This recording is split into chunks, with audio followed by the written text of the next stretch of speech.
Hey guys, support for today's episode of The Read comes from Talkspace. With Talkspace, you can get therapy without traveling to an office and without breaking the bank. When you sign up for Talkspace, you'll be matched with your hand-picked, licensed therapist that understands exactly how you're living today. To sign up to learn more, go to Talkspace.com/read or use the Talkspace app and enter coupon code READ to get $30 off your first month. Talkspace, therapy for all. Now let's move on. Today's episode is also brought to you by Queen Sugar, one of my absolute favorite shows. It is the critically acclaimed family drama series from Academy Award-winning nominated filmmaker Ava DuVernay and, of course, executive producer Miss Oprah Winfrey. It's coming back in just a few days. It is just as powerful as it is poetic and the very definition of prestige television. Queen Sugar is the one show you will not want to miss, and the 2-night season premiere event starts Tuesday at 10/9 Central, only on OWN. You can watch anytime, anywhere on the Watch OWN app. Queen Sugar is coming back. Tune in. Now let's start the show.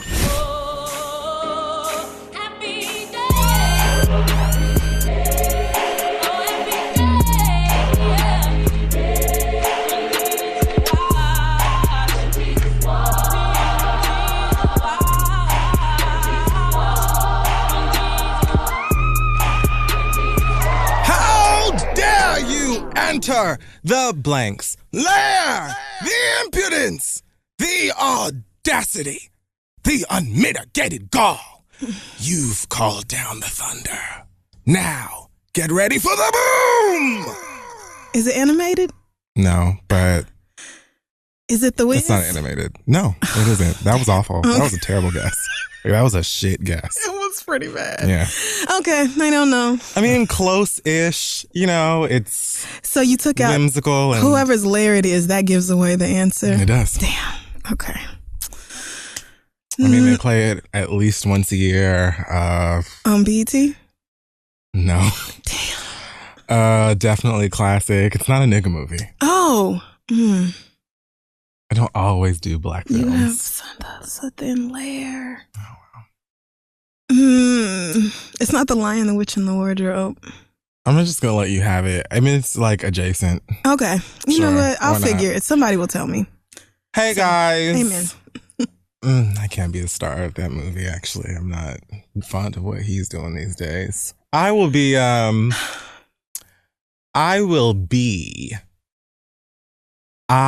Amy Jo Johnson. Okay. And I will be Rebecca Sugar. Is it the Power Rangers?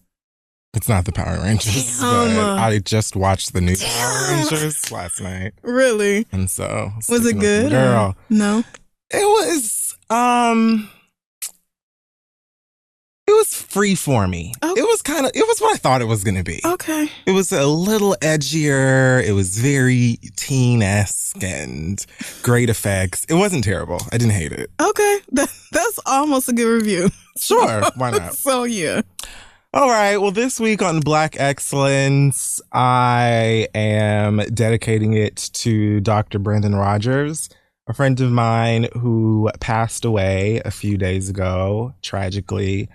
I just wanted to say, first of all, I should have made Brandon Black Excellence ages ago. I kind of feel bad that I hadn't, so he could hear it. But Brandon, you always inspired me from watching you busting your ass and working to become a full-fledged real-life white coat having badass doctor to actually getting your white coat and being a badass doctor.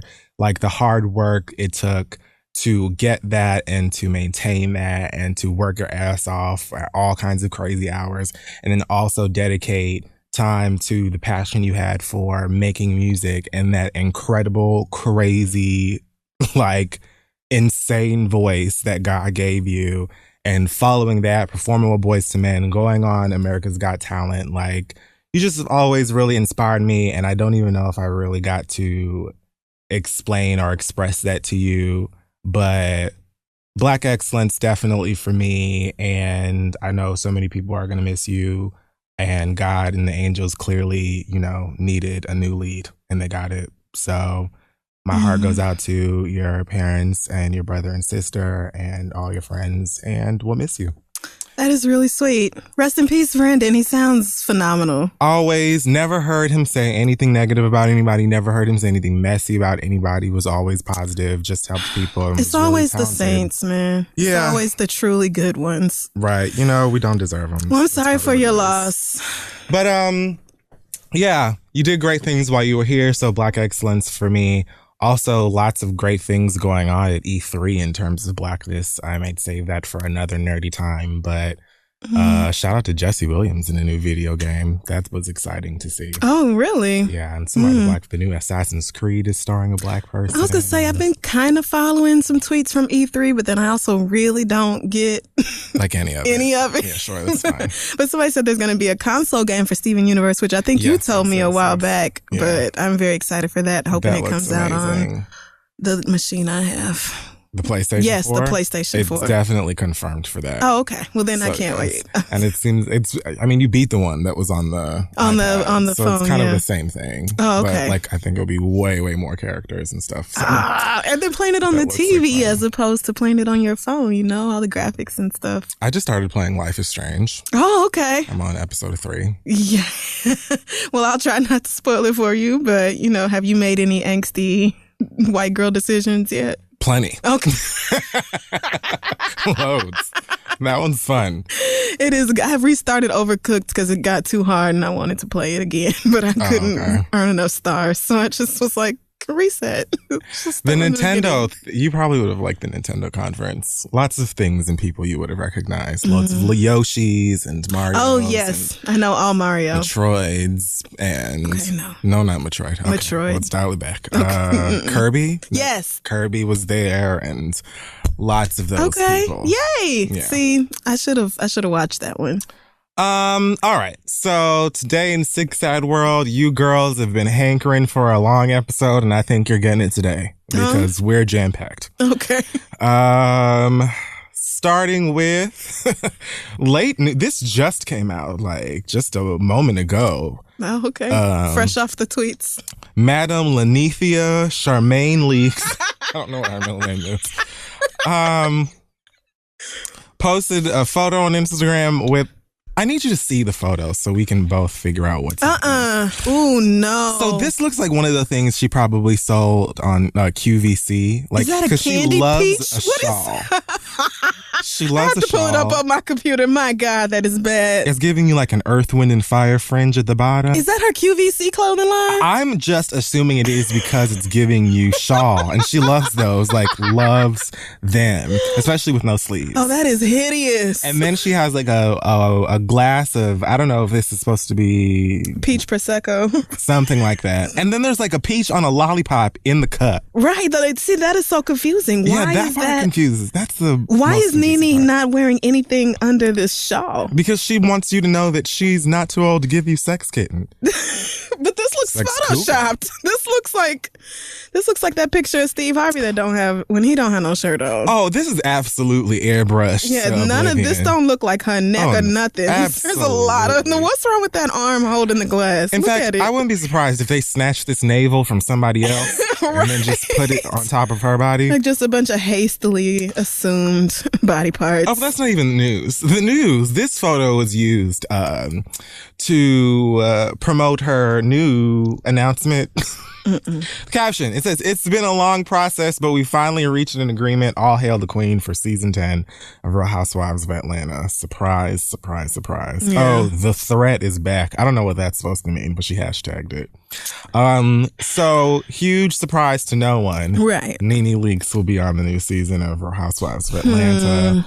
And I can't wait to see her code switching. Code switching? Is it called code switching? Is Nene gonna do that though? Has Nene ever? Oh, Nene goes between? No, I did not know. When does Nene ever put on her white girl voice? Oh, man. Usually not with them, though. She does it with Andy when the other women aren't. Yes. She doesn't watch What Happens with Live. Andy. I know. She does it on almost every other show. But when she was on the new normal, I thought that was just supposed to be her character. Oh, no, because that's what Ryan Murphy wanted her to do, was be the ghetto black bitch that she is, because that's what he lives for. All right. So I just can't wait to see if she's going to give you a little taste of, her inner Regina George in the confessional. And this Burger King crown. Oh, Nene. You know what? I'm actually not mad at this. I'm not either. Because Nene, if nothing else, she is good TV. And she will go in there and poke at Kendra. Is her name Kendra? Kenya? Yeah. That's what we need. Yeah, she's going to go in there and get on her nerves, and maybe she'll save Cynthia with a storyline, and she'll throw Sheree a bone every now and then, because Sheree, I feel like Sheree will still be the intermediary running back and forth between, oh yeah, most definitely, all the groups. And of course, Phaedra is looking more and more like she's not going to be coming back. So, well, I think that Sheree and Nene will probably be good towards the beginning and then not so good by the time the end of the season. I hope they throw like some new crazy Atlanta women in the mix just because. And then I'm hoping that by the reunion time we'll be working on getting Kenya's ass up out of there next. Yeah, we do need a new girl, but it doesn't need to be a friend of somebody's or I used to fuck somebody. It needs to be some woman who stands up. She is her own independent person. Someone who has a personality that doesn't necessarily have to argue with Nene's, but is strong enough to stand up to Nene. Because Nene the type of bitch that I feel like if you sitting around a table with her, she will very easily dominate all the people who feel like they need to just be quiet and sit down somewhere and like wait for their turn to talk. Like I feel like she runs over people with smaller personalities. I wanted to stick this on to Black Excellence, actually. I was just going to say that I thought Ice Cube actually did a relatively good job checking Bill Maher on his show. And also shout out to Simone Sanders for holding it down. Oh, yeah. I saw the video of her on Tumblr. Obviously, I feel as though every word fell on completely deaf ears, but that's not their fault. Like... Bill was doing exactly. To do a job. I know somebody from HBO was like, "You will go out there and you will let those black people cuss you out." The end. You will do it, William. You will do it. Gonna do it. We got too many black shows. Black people fucking with HBO now. We don't need no drama. He even said something like, he says to Ice Cube, like, I said it and it was wrong and I shouldn't have and I apologized and there's not much more I can do. Like, white people, white people ain't actually sorry when they're like, I said sorry. Well, like, what the fuck more do you want from me? Like, I can't do anything else. I apologize and everything. We want you to hear and listen and learn and progress. And you have no intention on doing that, Bill. And I knew that. Like, I don't ever plan on watching your show ever. Not that I watched it much prior to this, but I wanted to at least come back and just have a tiny bite of crow because I felt like Ice Cube did a good job. There was even a moment where he said something like, I feel like everything you said, many people could say it's a point that's already been made. And Ice Cube was like, not by me. Okay, there you go. Shut your ass up. There you go, not by me. And I'm the one sitting here right now. Bill Maher, nothing will happen. Just further proves that you knew what you were saying when you said it. Of course you did. You're a dick and who cares? And There's going to be a couple of weeks of things being kind of uncomfortable, and then you'll be right back to normal. Here's something cute. John Legend won a Tony Award for producing a revival of the play Jitney. This makes him one step closer to being an EGOT having person. Yes, amen. As he already has 10 Grammys.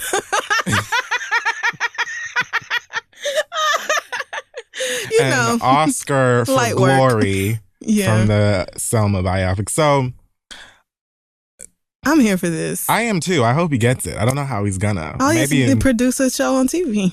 Yeah. Produce something. Or like make a really sickening record for like This Is Us or something. For This Is Us, yes. Do their theme song. Hey now. Now that could work. For real. Something like that. I don't know if you get... Are there music awards? Are there music categories at the Emmys? I kind of don't think so.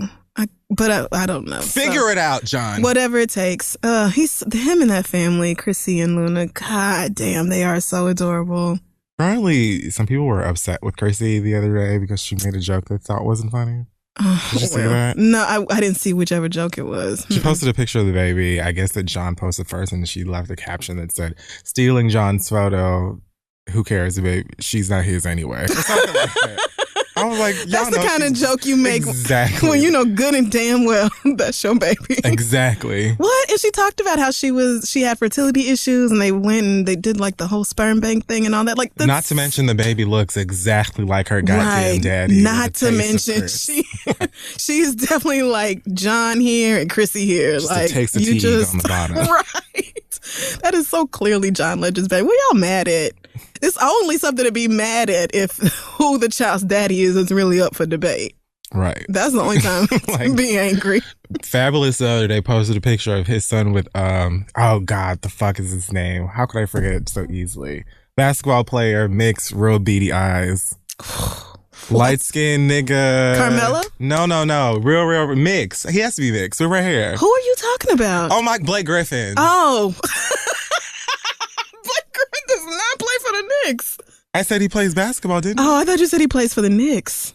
Okay. Anyway, so what? I couldn't have possibly said that he plays for the Knicks and been serious or been in my right mind because I don't know who he played for. Didn't he play for the Clippers? Yeah. Okay. So I was so confused. Fabulous posted a picture of his son with Blake Griffin and said, I can't remember what the boy's name is, but he said he here with his real dad. Oh. And that was funny because he kind of does look like Blake Griffin, especially because both of his kids have red hair. Oh, okay. See, I mean, but like duh, just, right. Like, whatever, nigga. Laugh, nigga. Right. Especially in today, days like this.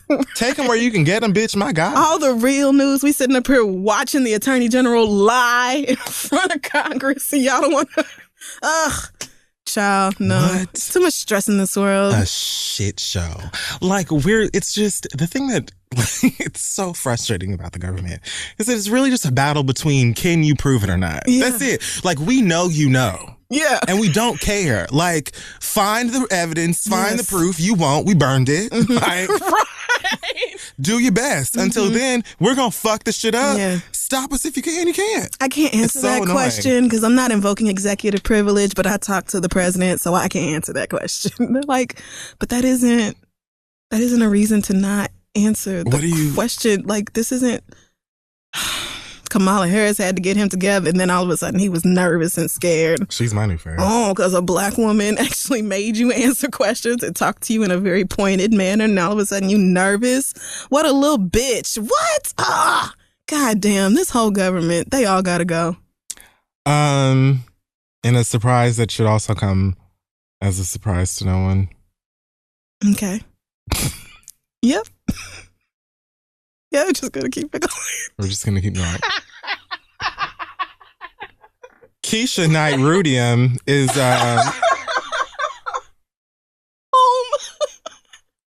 Rudy. I know who.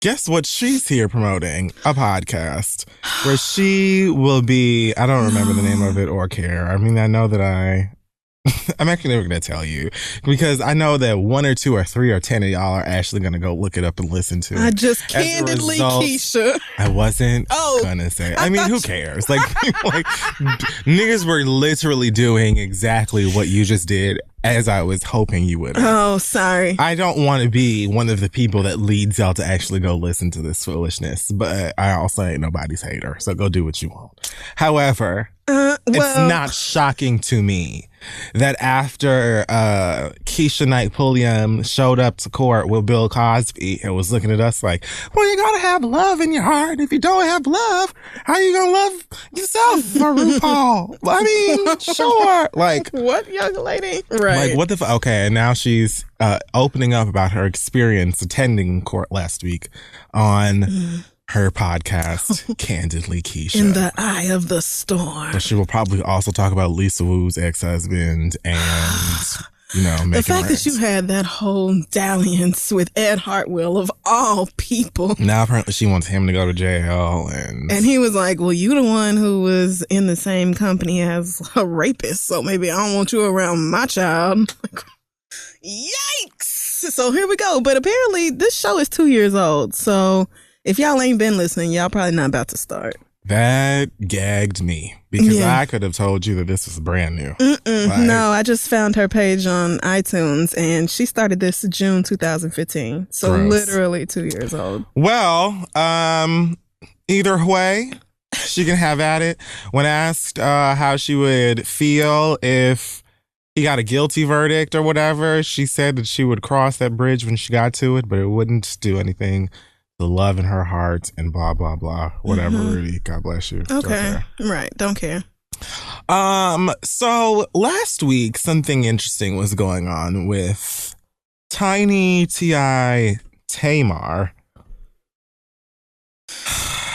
Okay. Did we talk about this? I don't remember. I don't think so. All I know is that Tiny and T.I. have been attacking each other with Instagram quotes for weeks. Yes, they have. Just an assault of quotes back and forth. Which really you think that people would stop doing after like 10th or 11th grade. But either way, here we are.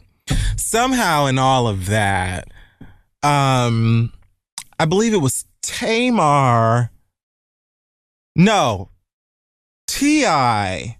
posted something about Tiny. Oh, I'm back. Okay. You found it.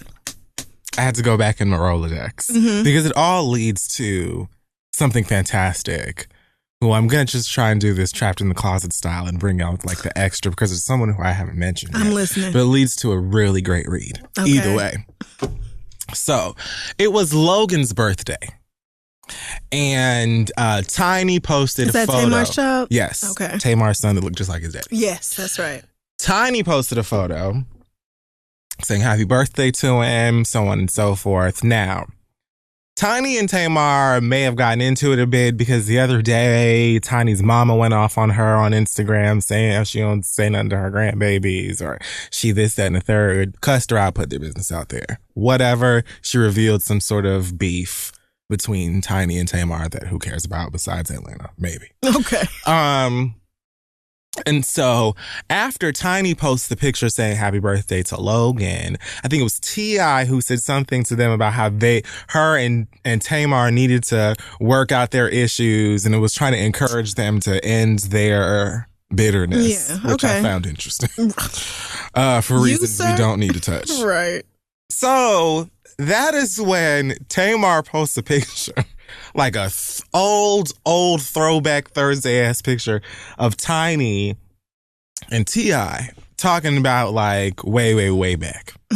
And basically does the same thing in this long ass paragraph that really was about 3 paragraphs, just not spaced just no spacing or anything. I don't know if you can you space out shit on Instagram? Yeah, you definitely can. Oh, okay. Yeah. Oh, you know if you know how to just hit that return button again, yep, that's true. You can definitely do it. Okay. Well, either way, she posts this thing and it's just the same thing, encouraging Tiny to make it work with her husband. Yeah, I saw that.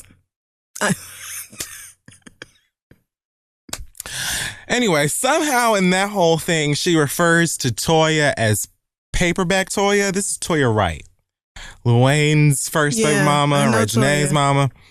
And I'm confused as to what the paperback comment means. Like, I know that Toya wrote a book, and I think the book was about her like failed relationship with Memphis and like finding yourself as a woman. I don't know, like a self-help ladies pick your head up book. I think that's what it was. Don't know, don't care. So this riles Toya up. I don't know if Tamar was insinuating that Toya stood in between Tiny and Tamar making up, but here's what Toya had to say. Oh Lord. Via Instagram. First of all, she posted a very unflattering photograph of Tamar Braxton. Man, I love Toya. Edges on edge. I mean, it was just not a cute photo. This is what she said. I can't read all this. Paperback Toya, really, bitch? What? I haven't even gotten into it. I know, but I love it already. What does your non-sincere apology and fake-ass public outreach have to do with me? You are the fakest bitch I know. You wrote all of that pathetic attention-seeking bullshit, but you conveniently forgot to tell them why you're really mad. Speak up.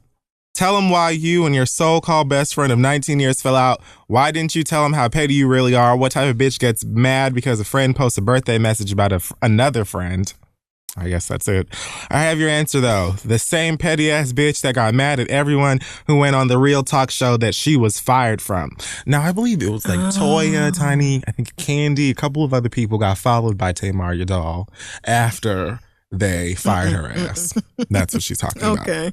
I'm sick of you popping off on everybody and then playing victim with your over-the-top, under-the-table ass. You talk shit about your own sisters. It took me a second, but I got it. Me too. Just saying. You a disrespectful, disloyal, jealous, attention fiend. Your desire to be front and center and have all of the attention even spilled over into the church. Now, this is why I'm still reading, because this is my favorite part. Go in. People are trying to hear the Lord's word, and you want the people to watch you work. Fake ass praise.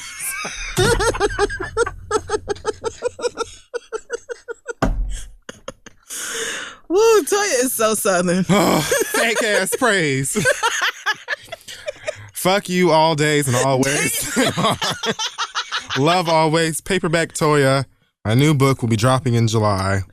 Whew. Hashtag I have time. Hashtag I apologize to my followers. I mean, is she really clowning Toya for having a book out on paperback? That can't be an insult. I don't get it. Right. Like, I don't understand I how. own so many paperbacks. That has to be something that more of them know personally. Yeah, that's gotta be it. I Okay. don't understand the reference at all. But Well, Toya said I'll just go ahead and finish it. wrap that right on up. I don't know if there's been a response from Tamar since, but So why, I do kind of now want to know the reason why Tamar and this best friend of 19 years fell out. I want the story behind that whole situation.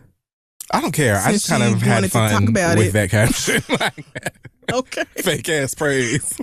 I mean, that's a good one. And I have always loved Toya. Oh, cute self. I've always really enjoyed Toya as well. I really don't understand what this is all about, but it's really silly and y'all are grown. Like, y'all could have texted all of this too. Like, from the beginning. You know what I'm saying? Tiny saying happy birthday to the baby was fine.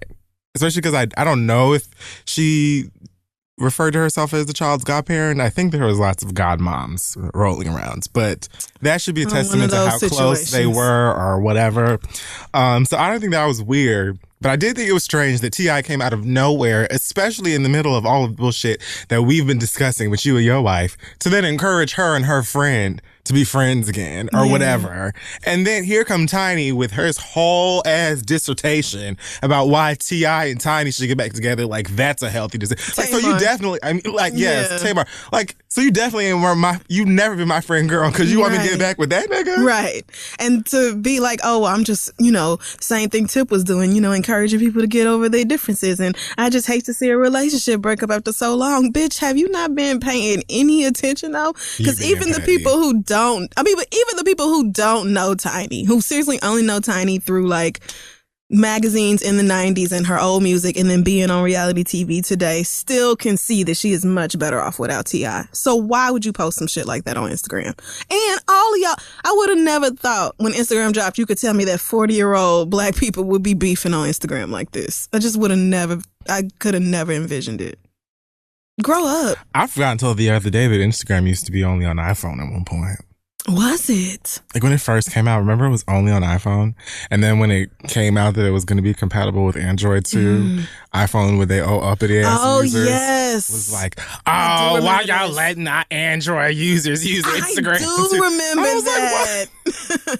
Because something about Android users' pictures is always shittier. I mean, it's not like that no more, but it used to be back in the day. Oh my God, especially on Snapchat. Yeah, on Snapchat, I don't know. Android on Snapchat was always like, do you girls focus? Like, what is wrong with this? I don't know. It's like something about Snapchat specifically. I don't know. Okay. Like, there's lots of Android powered phones that take great photos. So like Instagram could be plus there's a million apps that you can use to make a photo look fine. Right. But there's something about Snapchat specifically with Android phones where it looks very different. I'm not sure what that really is. Shitty. But I'm gonna guess that the app should do something to clear it up. I don't really know what that is. Right, because it's giving y'all a bad reputation overall. But when I look back at old Instagram pictures, they all look kind of shitty. Oh, each and every. All of them are like, was this taken in the 90s? Yeah. Why does this look like this? And those whole ugly ass frames filters. and filters. Oh God, the big black frames. Yes. That you used to be able to put on. Barf. Hideous. Well.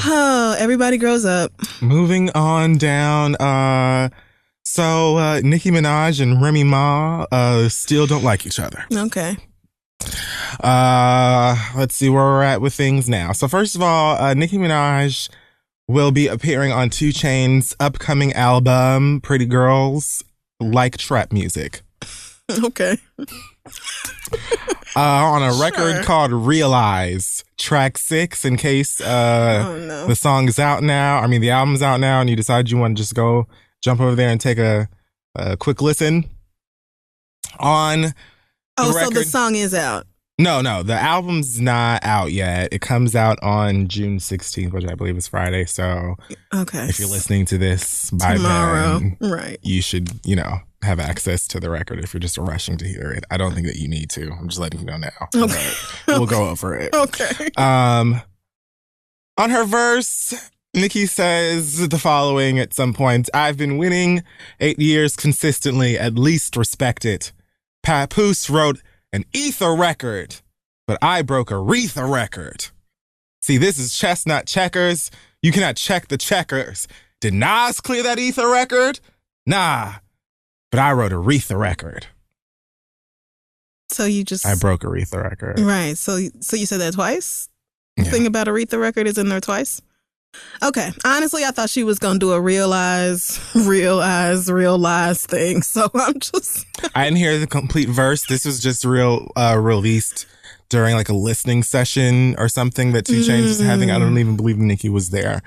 But the song was playing. Somebody recorded it and put it up on Twitter and a bunch of other little gossip sites and stuff. Okay. So it's just a tiny little, snippet. But you can feel however you want to, Nix. It just comes down to the fact that Remy won that one. She just wins. did. Like it's and we're done. And it's over. You can leave it alone now. I just feel like if you're going to, it's not even that. I would still be interested in them going at each other if it was producing good stuff. Right. You did the No Frauds thing. Really, really pretty video. Not a song anyone cared about. Not even with Drake and Wayne. Not even. Didn't last up there on the charts very long. And didn't have a catchy hook. And just as a response to what, I don't give a fuck if Patrick Starr wrote that goddamn song, bitch. Like, just as a response. Woo. No. And then this, like, first, okay, so let's just dissect. What record of Aretha's did she break? I think most Hot 100s on Billboard. Oh, okay. Oh, at one time. Yeah. Okay. Or like ever. Oh, okay. Well, congratulations. Something like that. Because I remember when... That's very good. I remember when she was like around the corner from getting the record and everybody was saying Nicki Minaj is going to take her record, blah, blah, blah, blah, blah. And then she did. I think it was right around the time that this beef was coming around anyway. So wow. Okay. Most Hot 100 hits of any female artist. That is what she is referencing there when she says that. So Papoose. So that includes everything she's featured on? It has to. Gotta. All right, just making sure. Like, absolutely. And I think actually it does, because I remember when they were discussing this at first. And I was saying, first of all, you have to think about the era that Aretha Franklin was in when she was releasing music. It's completely different now. The way the music is digested, the way the music is purchased, the way that you listen to music, the way that you access music. The way it's produced and sold and everything. Completely different. Like, whatever. I mean, it's still a great thing, but that's like all Aretha's work. And in a time where as a black woman, it was even harder to pop off. And it's not like Nicki hasn't done an amazing or, at least something to clap for. Like, congratulations. Oh, yeah, no, absolutely. But if it's not even all your songs, no, like the if bulk of it the majority of it is music. you doing a verse on somebody else's record, to me, that takes away a little bit of the prestige. It does. I mean, if you're going to talk about breaking the woman's record on a song. Yeah, I mean, it's just not something I would brag about unless if it was like a bunch of my records and then everybody else was featured on my shit. But me and Nicki, 2 different people, and she's quite successful. So plus, you're saying Papoose wrote an Ether record, but I broke a Aretha record. on that same record that Papoose allegedly wrote.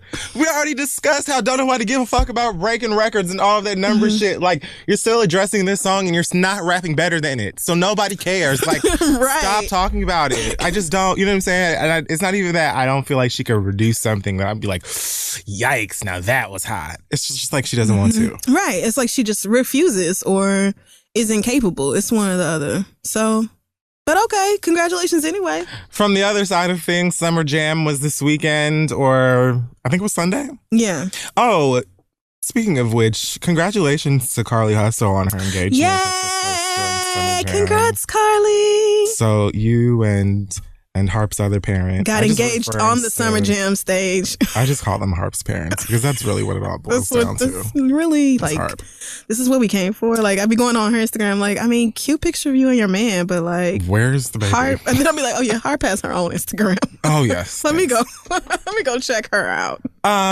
Okay, so Summer Jam, Remy Ma came out and she had Young M.A. accompany her on stage. She brought out Cardi B. She brought out Lil' Kim. She brought out Rod Digga, Modi Love, MC Lights. Amazing. Lady of Rage. And even Queen Latifah came out and performed QNITY. That's dope. I don't care what nobody say. And according to Remy Ma, she even contacted Roxanne Shante, Lauryn Hill, Dej Loaf, Dreezy, Yo-Yo, The Brat, Eve, Spinderella, Missy, and Trina.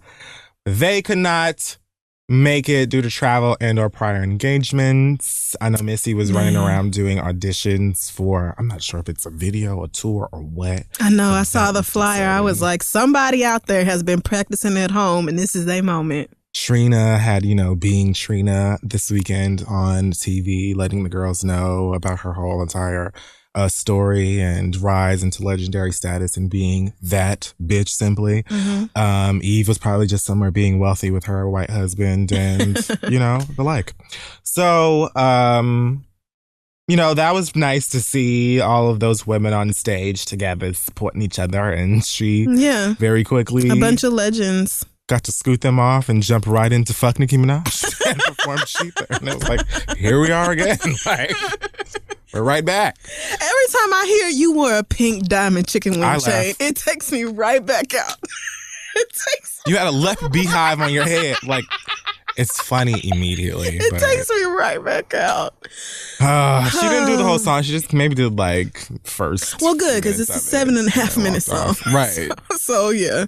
Do the first verse or, whatever's most popping. You're fine. Of course, the fans were seething and it is what it is. I mean, I feel like at least it's a song she had already done.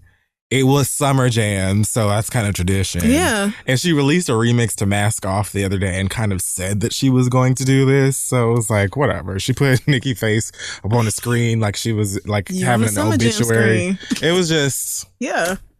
It was what it was. I mean, what did y'all expect? I just kind of... I knew this was going to happen. Right. I felt like this is exactly what was going to happen. Like, I'm glad she brought out all them legends and everything just for y'all to get a good look at how female rap has changed over the years and like all these different people that don't always get their props and all that. But I absolutely knew that she was going to take her time at Summer Jam to do that. Absolutely. Like, why wouldn't she? Did too. Like, right. Like, you had to. I'm sure Nicki was waiting on it because she had to have known that it was happening. So the fact that all of those women were like, yeah, girl, I'm coming. And did you see Cardi B? Because somebody was like, the Nicki stans were pissed at Cardi talking about, I can't believe that you took sides and this. And Cardi was like, excuse the fuck out of everybody, but I'm not going to turn down no legendary opportunity over somebody else's beef that I'm not a part of. I went and did my thing, and that shit ain't got nothing to do with me. Thanks. Like, you stans be keeping up mess, thinking that other people are invested the way they are. Huge part of it. Like, y'all are watching the game. Cardi is playing it. So she's not going to feel the way y'all do. Period. What? I don't give a single fuck about Nicki and Remy beefing on some shit. If I get a call talking about, bitch, you want to come share the stage at Summer Jam? Hell yes. By the way, Queen Latifah is going to be there too, and a whole bunch of other bitches that you grew up watching that have been Cardi is this from game the fucking Bronx. What? Are you serious? Y'all thought she wasn't gonna take her ass? Oh my God, ridiculous! Like, don't be fucking stupid. Ridiculous. And when she came out there, motherfuckers was hyped. Of Like, course, they were really excited to see Cardi and do that song. What is that? That Plies remix. I always refer to it as a Plies song. Yeah, I mean, I know you said that. I still have not actually taken the time to hear it. That's the only song of hers that I know. Well, it's not the only song. I liked her mixtape. I like. I really did like the her first mixtape. one, or the latest one. Oh, there's a new one. One? See, now I know she has loads of new music, but I don't know if that project is out or not. I just don't care to hear it. Mixtape. She got me with that "Ran Off on a Bitch" twice, but there is a Gangsta Bitch Music Volume 2, but it came out in January. How am I this late? Mm-hmm. Oh, okay. You didn't hear nothing. I gotta listen to that. It's not a good time. Anyway, I hope that they both go on to go and do their thing without discussing each other, because this doesn't seem like from a lyrical standpoint, from like a musical standpoint, it doesn't seem like it's going to get much better than it has already. So I'd love for them to just continue to do the best that they can in their individual careers without referencing each other at this point. I would love for both of them to just kind of let this be that, but I feel like this is probably the third time I've said that. Oh yeah, this is not. And nobody is letting up. The summer's just starting, bitch. First of all, Nicki hasn't addressed this in an interview or anything yet, and I know it's not that she's not going to. I think it's about who she's going to do it with. I'm guessing it's going to be like an Angie Martinez or something, and she's going to wait until her album is like announced and she's ready to drop it to go in there and then, throw her shade or whatever. But I've been said, even after No Frauds came out, or maybe it was before, that she was going to take jab after like a bunch of small jabs rather than one huge chunk of fuck you and I'm done. Because that's what she did to Lil' Kim. You remember after Lil' Kim came for her and then she did the Raggedy or whatever when she came back, she was dissing Lil' Kim, whether it was like blatant or subliminal on records for like a solid year. Yeah. I remember. Like forever. So I don't think this is going to be much different. She posted a video on Instagram the other day. I don't know if you saw this. It was quite funny. I guess she was headed to Prague. I saw this tragic mess. And she's just in like a little pink number and she goes, "Attention!" Over the jet engines. Right, like she had to holler. Over these propellers. "Attention! This is how bad bitches leave London and go to Prague. You bitches can't even spell Prague." And then she literally twirls. Yes, she twirled. Like a Kenya Moore Gone with the Wind fabulous twirl, which was troubling. It was bad. It was poorly executed. And then she gets on her jet, and that's her whole, her thing. With that long ass weave. Let me tell you something. I'm gonna get shit for this. I don't care. Are you still? No, I loved the weave. I loved the color. I loved the blending. I loved the length the most. I personally felt like the weave canceled out a bit of the stunt because those ends. Oh God! I was hoping you was gonna say something about them wispy ass ends. Peanut buttery. Like those ends were giving you hard on. Like I know Nicki does not have to budget with bundles. I know that. So let's just trim this to something that looks nice and healthy and just same thickness all the way across. But I don't understand Nicki Minaj doing stuff. Like, who is that for? Whoever said, "Oh, I bet Nicki Minaj is broke as fuck. I bet Nicki Minaj got to book a flight on Delta to go from London to Prague like the rest of us." I think it's just her being like, "I'm not worried about you hoes at Summer Jam or whatever. I'm about to get on my private jet and go to Prague to go do whatever's happening." Meanwhile, the white people who fly the jet or work at the airport or whatever are looking like, so are y'all, is she on Instagram? Somebody's gonna say your British accent is really bad. I know. Yes. I know it. Well aware. I try so hard with accents, but everybody's like, please don't disrespect my culture. Either way it goes, I just, Nicki, you've still got flow. You've still got personality. Y'all gotta go. And I think that's going to be your best friend when it comes to releasing this music. I don't doubt that she's going to put out an album and I'm going to like one or two songs off of it or whatever. But just as a whole right now, this whole weird back and forth with Remy Ma and stuff, I just feel like it's in her best interest to eject. And Remy as well. Because Remy, you won. And I don't think that many of us doubted that you would lyrically. Mm-hmm. However, like, you got to eject now too, sis. Yes. Because it's going to teeter on, like, the edge of, okay, girl, what? Like let's don't be a sore winner. Let's all put out music and let's all focus on being good rappers and making good music. Like, let's just do that. That would be fun too, you guys. This is not the end. No, it's not. I'm so sorry. I'm about to do this, but how bad could it be? Katy Perry had a thing this weekend. Are you fucking kidding? I deliberately did not. Okay. So it was called Witness Worldwide. And basically Katy Perry decided to barricade herself inside with a bunch of Big Brother ass cameras and some other famous people, I guess, and just cry and sing some music, I guess, and play the guitar. Sometime during this weekend, she had DeRay come and sit Indian style on the couch with her. And I swear to you, I deliberately did not watch this because I saw Katy Perry and I said, I will not click it. As a part of his podcast, they discussed cultural appropriation, and Katy Perry wants you to know she's very sorry.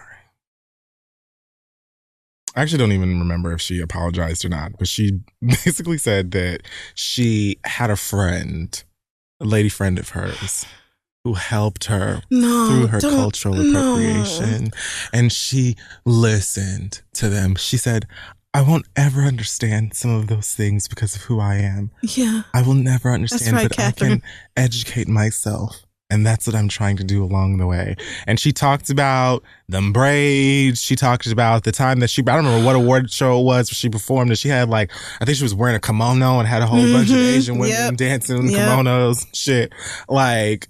She brought up a few examples of moments where she now knows she's been called out for cultural appropriation and, said that she's taken the time to learn and she's just a silly old white girl who didn't know no better. And oh, okay, Katie. Two things aggravated me with this. One, I thought it was annoying that she said, I won't ever understand some of those things. I'll never understand, but I can educate myself.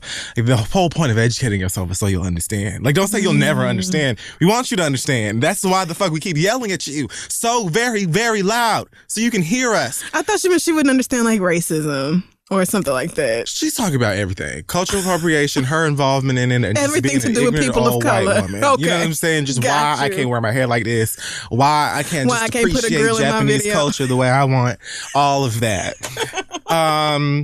Got you. Another thing that aggravated me is that she said something that was similar to what Caitlyn was trying to say when Amanda Seales cussed her ass out, which was that... Now that I did see. Oh, who didn't? Who did? Let me tell you something. That was phenomenal. Caitlyn was pissed. She wasn't ready at all. Caitlyn was so mad. She was sitting there she was irate. She wanted to say, I hate you so bad to his face. She was livid. How this black bitch gonna tell me Shut about up, myself? Nigger bitch. Fucking monkey. You don't tell me about what's fucking right. Negra whore. How dare you? I'm trans. I have issues too. Struggle. Yes, girl, and you don't know much about that either because trans people cuss your ass out too. Okay, we watch trans people drag you on your own show and time again. And you still didn't learn. So, but yeah, shout out to Amanda Seales because she let that bitch have it. She was like, and furthermore, as someone who's trans, you should understand why America don't rock with me the way it rocks with you. You should be able to get that because of your trans identity. And Caitlyn was just sitting there trans identity? What? I'm still white and rich. You don't talk to me how you want. Caitlyn was because Amanda was saying something about, we don't feel the same way about this country. And she was Caitlyn was we don't just have a shared love for America. Yeah, I just love this country, don't you? Don't you? Amanda was you can say that because your experience is different than mine. Yes. I had to break down the difference between being, yes.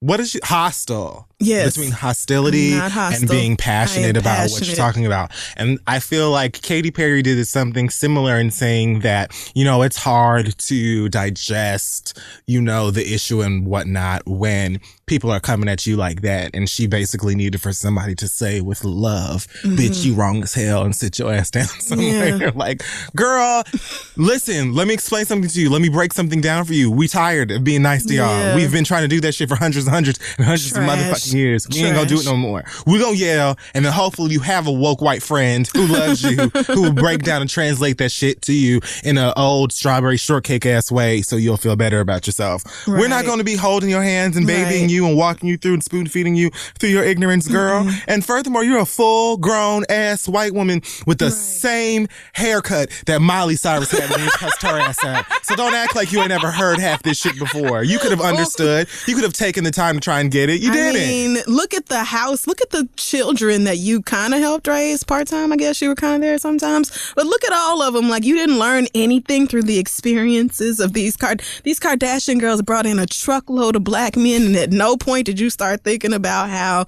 different identities might cause somebody to have a different experience in America. Oh, I was talking about Katy. You're still on Katy. Oh, yeah. Sorry. No, I'm still really stuck on But you Caitlyn. are also right. I mean, just fuck Caitlyn Jenner. Every time I think about, like, trans people must be so mad that she's one of the most visible people in, like, the whole movement and everything. Like, of all people, this bitch, like, she's useless as far as I just don't feel like advocacy is concerned. It seems like she came out and was living her life and everything, and maybe just kind of felt like the pieces would fall together. Yeah. And it just seemed like time to, like, that was the effort with the I Am Caitlyn show. And that just ended up being like, I'm getting dressed today. And then they had like a line of people who actually have been doing the work set up to cuss her ass out for the rest of the episode. And it's just kind of disheartening to see that on the other end of that, it doesn't seem like she's really learned much. Because that whiteness and that wealthiness means that the transness doesn't have to really be that big of a deal.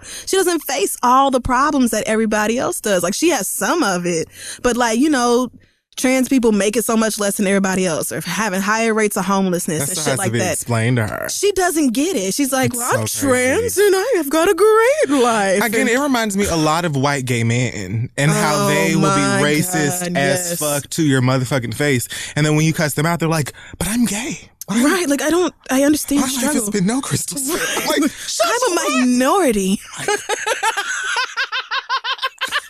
What?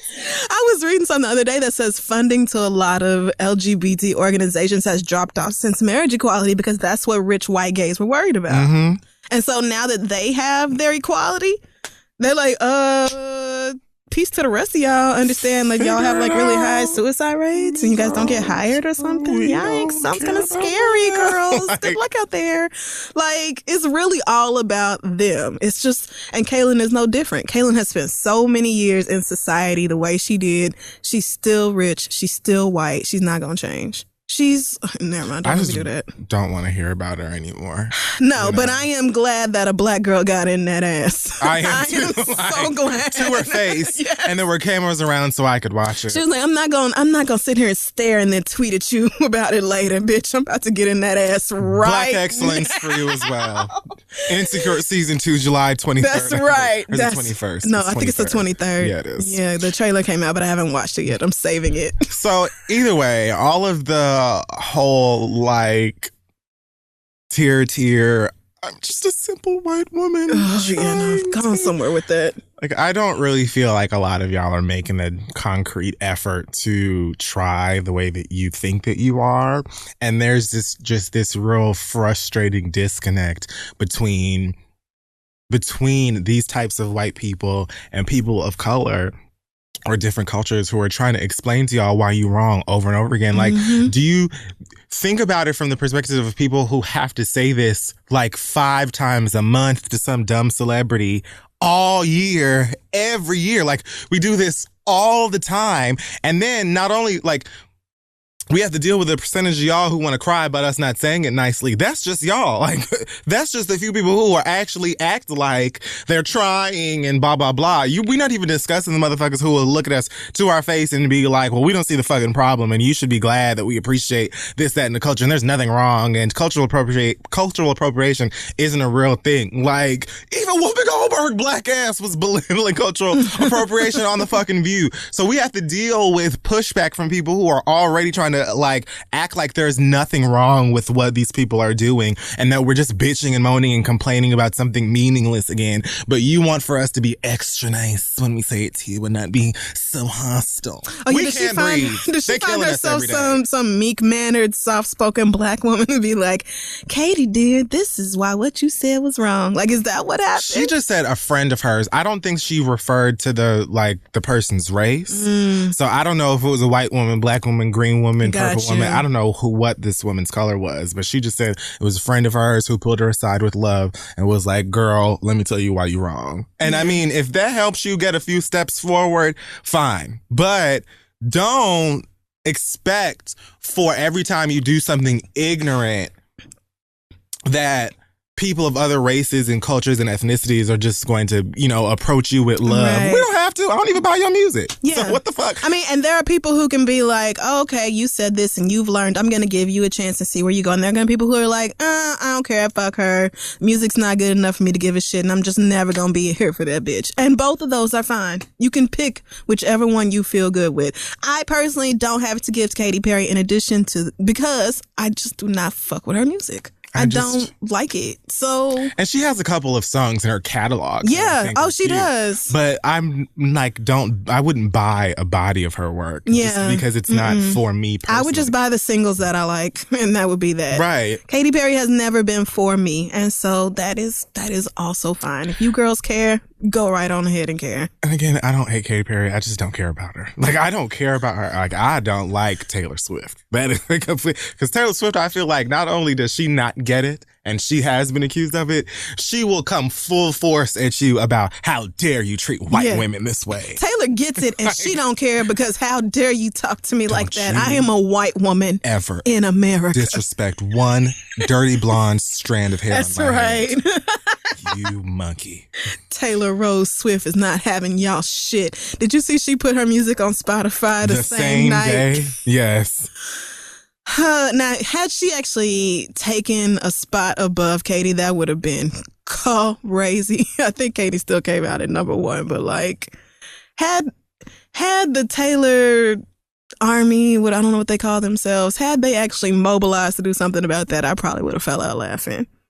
That's petty as shit, man. And here go Katy apologizing to Taylor Swift. I don't watch anything about her, but the headlines are like nonstop. Yeah. And that DeRay video, again, I refused to watch it, but people were quoting it on my timeline all day and all this shit. It's like, I don't have to watch it. Like, I can saw sit here people and saying, reid the transcript. Great job, Katy. So proud of you for learning and Oh, the stuff Katy like Cats? that. Were they and saying I that? watched it and I was like, nope. Like, Did she seem genuine, like she had truly learned something? No, she did. Because I probably would be going 10 times harder on her if I could tell that she If it was a Bill Maher apology? Yes, she definitely seemed like someone got through to her or is getting through to her and stuff like that. So I have to give her a couple of points for at least seemingly making an attempt to learn something out of all of this. But I just was annoyed by her saying she'll never understand. Don't say that. We want you to understand. That's the point of us saying this shit to you all of the time. And I was annoyed by the whole, say it with love. I got no love for you. I don't even buy your music, girl. Yeah. I don't. Yeah, this is for the people who care and felt conflicted about Katy Perry because of her actions and they just loved her music so much. I am not one of those people, so. All right. Tinashe. Now, why are you laughing? I mean, who would? Hey, this is just great. All right. So, Tinashe had an interview. I think it was with The Guardian. That's where I'm reading this. I think they're the ones that interviewed her. Okay. The whole interview felt like Tinashe's reasons for why she ain't popping. Like, that's Yeah. what it felt like to me. It was the label was paying more attention to Zayn Malik or Malik. I still don't know how to say his last name. I think it's Malik. Whatever. Apparently, Rihanna's people tried to take the title track from her album, which randomly K Michelle just accused Nicki Minaj of doing the other day.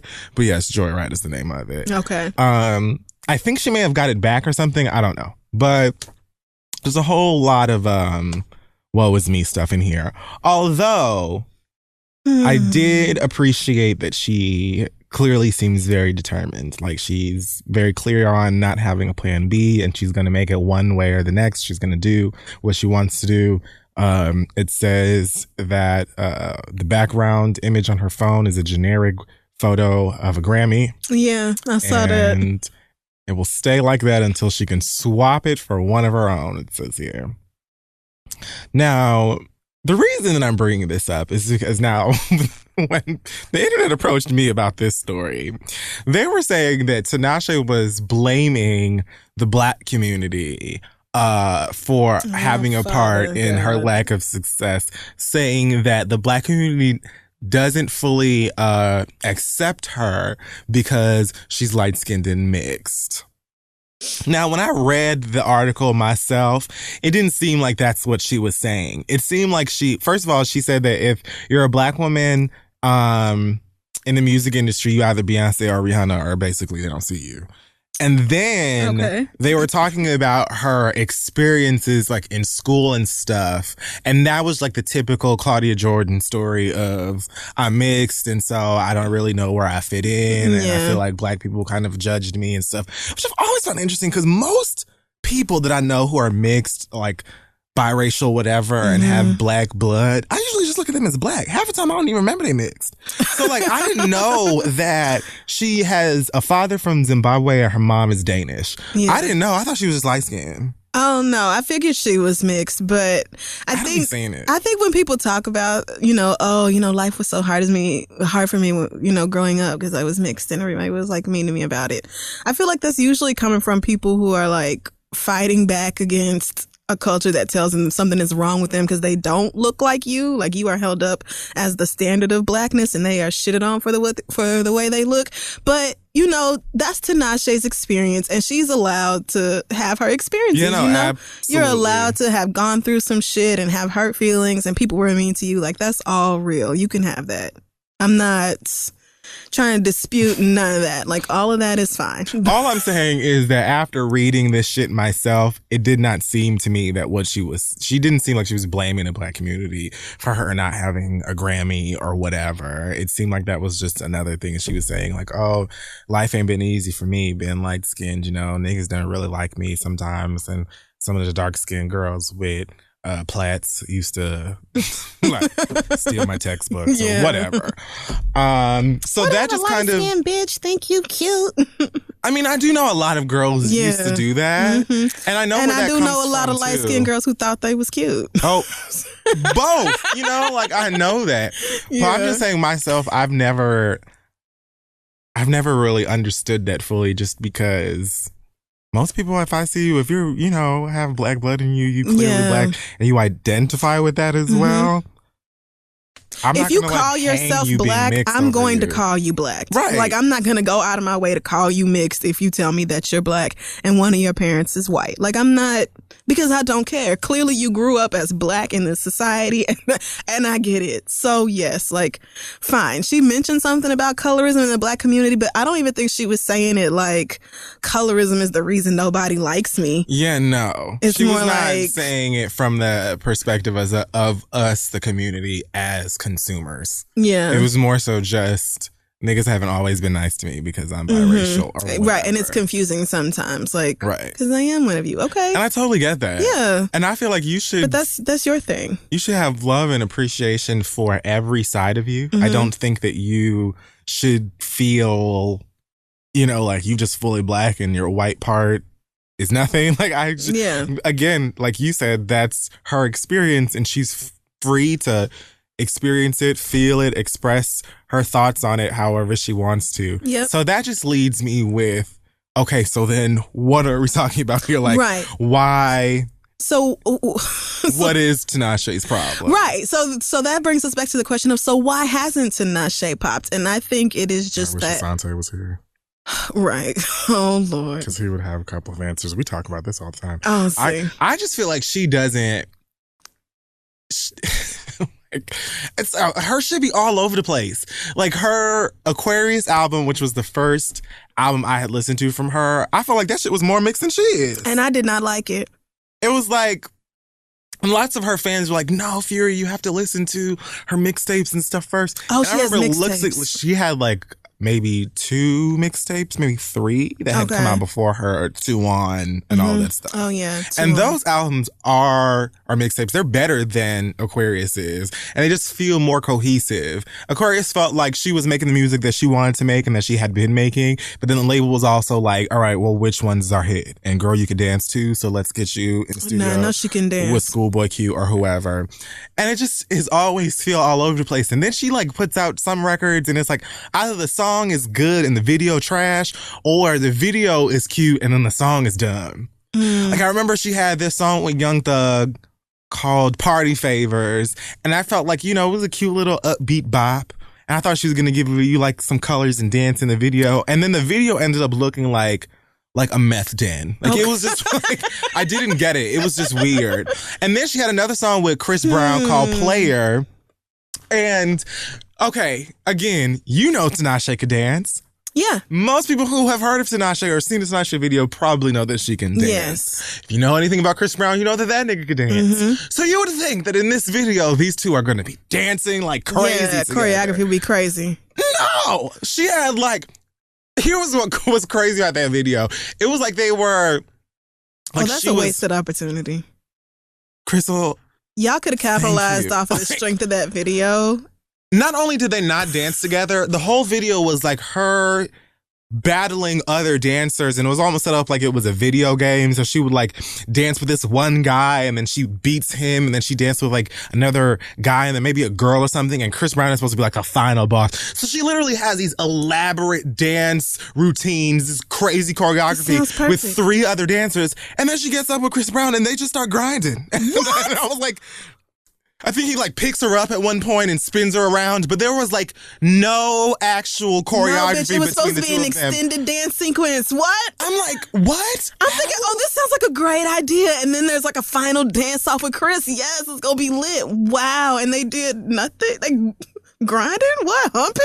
What? Me and Asante was watching one of her concerts one time, and she has a nice, you know, build. She's a little like petite and has a nice body, obviously probably from dancing her ass off all the time. Yeah. I don't know. But she came out, she had like on, like maybe it was like a leather number. I don't know. But it was like, I don't know what you call a midriff in current day society. Whatever. Her belly was out and she had like some short shorts and some she had on boots. a bandeau top. Yes. Okay. And then she had on like this long trench coat. And I'm thinking, okay, like that's how the show starts. Yeah. So I'm thinking, okay, it's giving you like mystery and whoop and ring the alarm at the VMAs, whatever. 2017 Mary J. Snatch this shit off and give you body.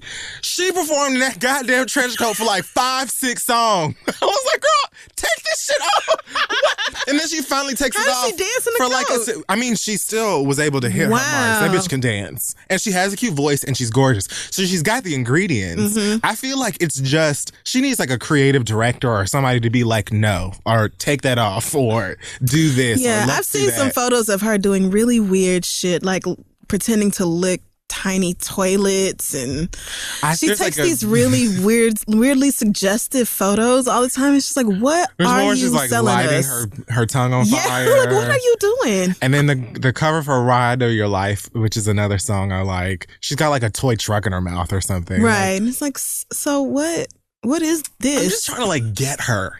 You know, that's it. I mean, I have literally nothing against Tinashe. If she gave me a song for the summer, I would play it. I really would. Like, I really want to like your music. I've seen videos of you dancing. I think you're so talented.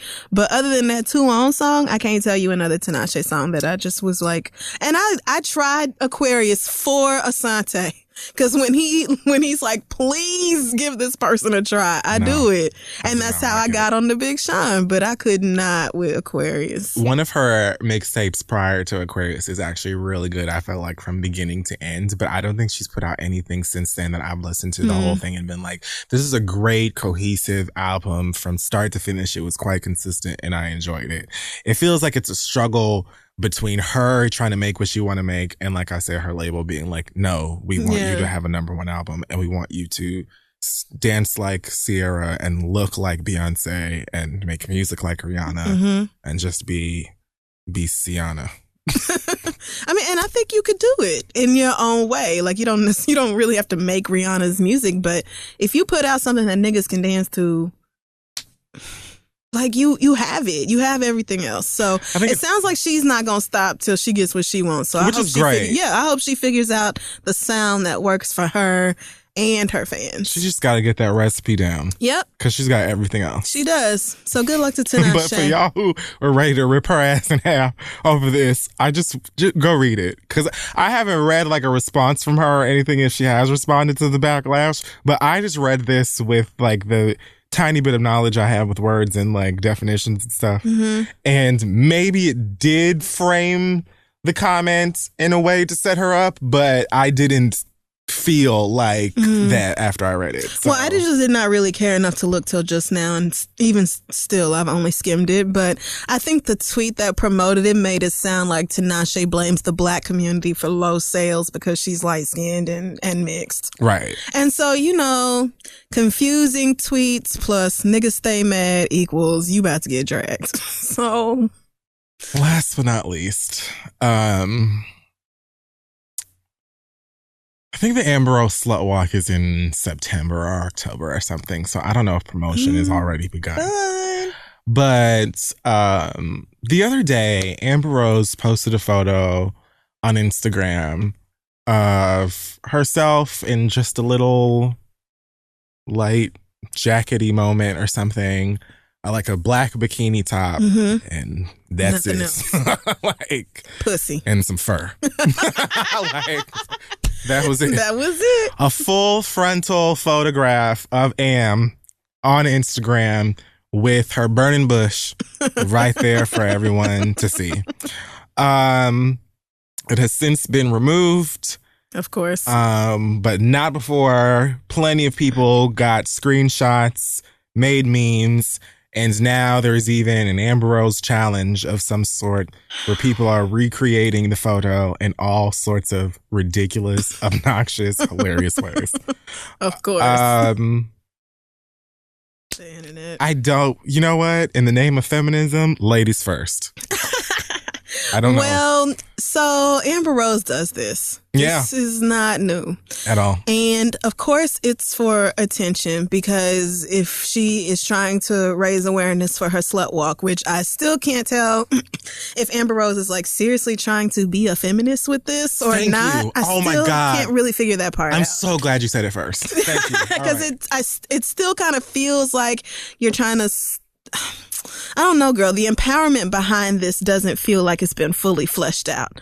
It sounds like, we're owning our sexuality and we're not whores, and don't call us that when feminism runs just a little bit deeper than, Right. And even the slut walk itself. But I do fully support you putting your vagina or your pubic mound on the internet. Let me be real, because somebody's going to say, excuse me, Crystal, you have a vagina and you should know that is the canal and the labia minora and I know. Sorry, girl. Just get it out the way now.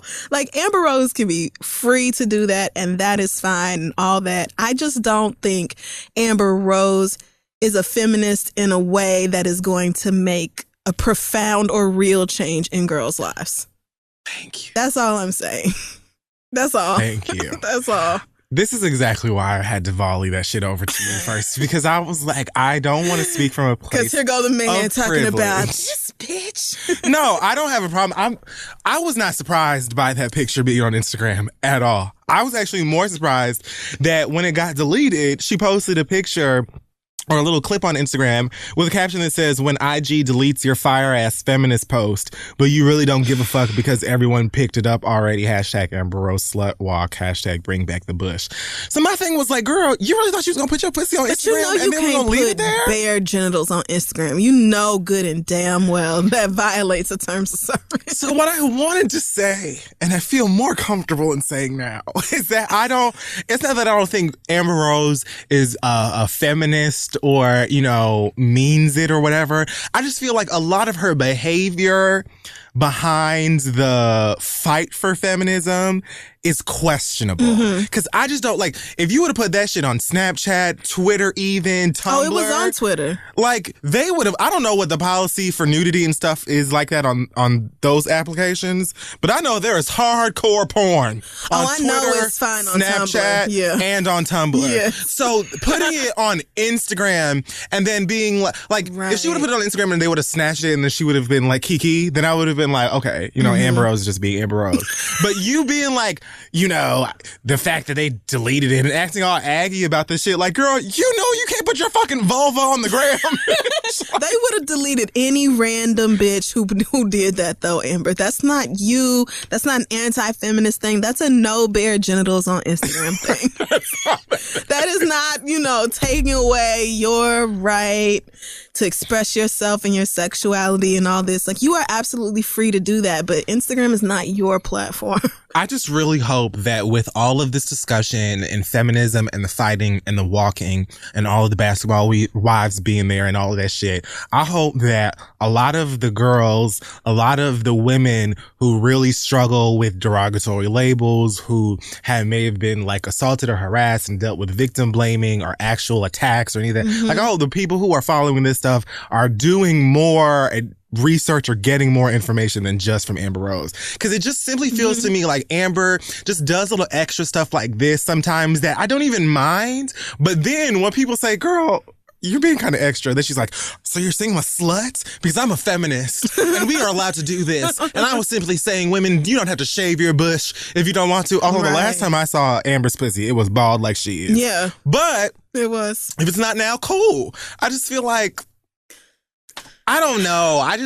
I want there to be more than just this. And I don't, maybe she's not equipped to have those discussions. Yeah, I mean, I kind of feel like Amber is doing, you know, sexual empowerment or like pussy empowerment. And somebody's got to do it. And, you know, and I feel like she would say this to women who don't even necessarily look like her. Because a lot of like, not that Amber Rose is white, but a lot of light-skinned and white feminists preach a feminism that is only relevant to their lives. Right. And I feel like Amber Rose would, you know, gladly address a room full of Black girls and girls of color of all shapes and sizes and heights and experiences, everything. Right. Like, it's sure. So I think Amber Rose does a better job of like intersectional feminism and inclusivity than a lot of the mainstream feminism stuff does.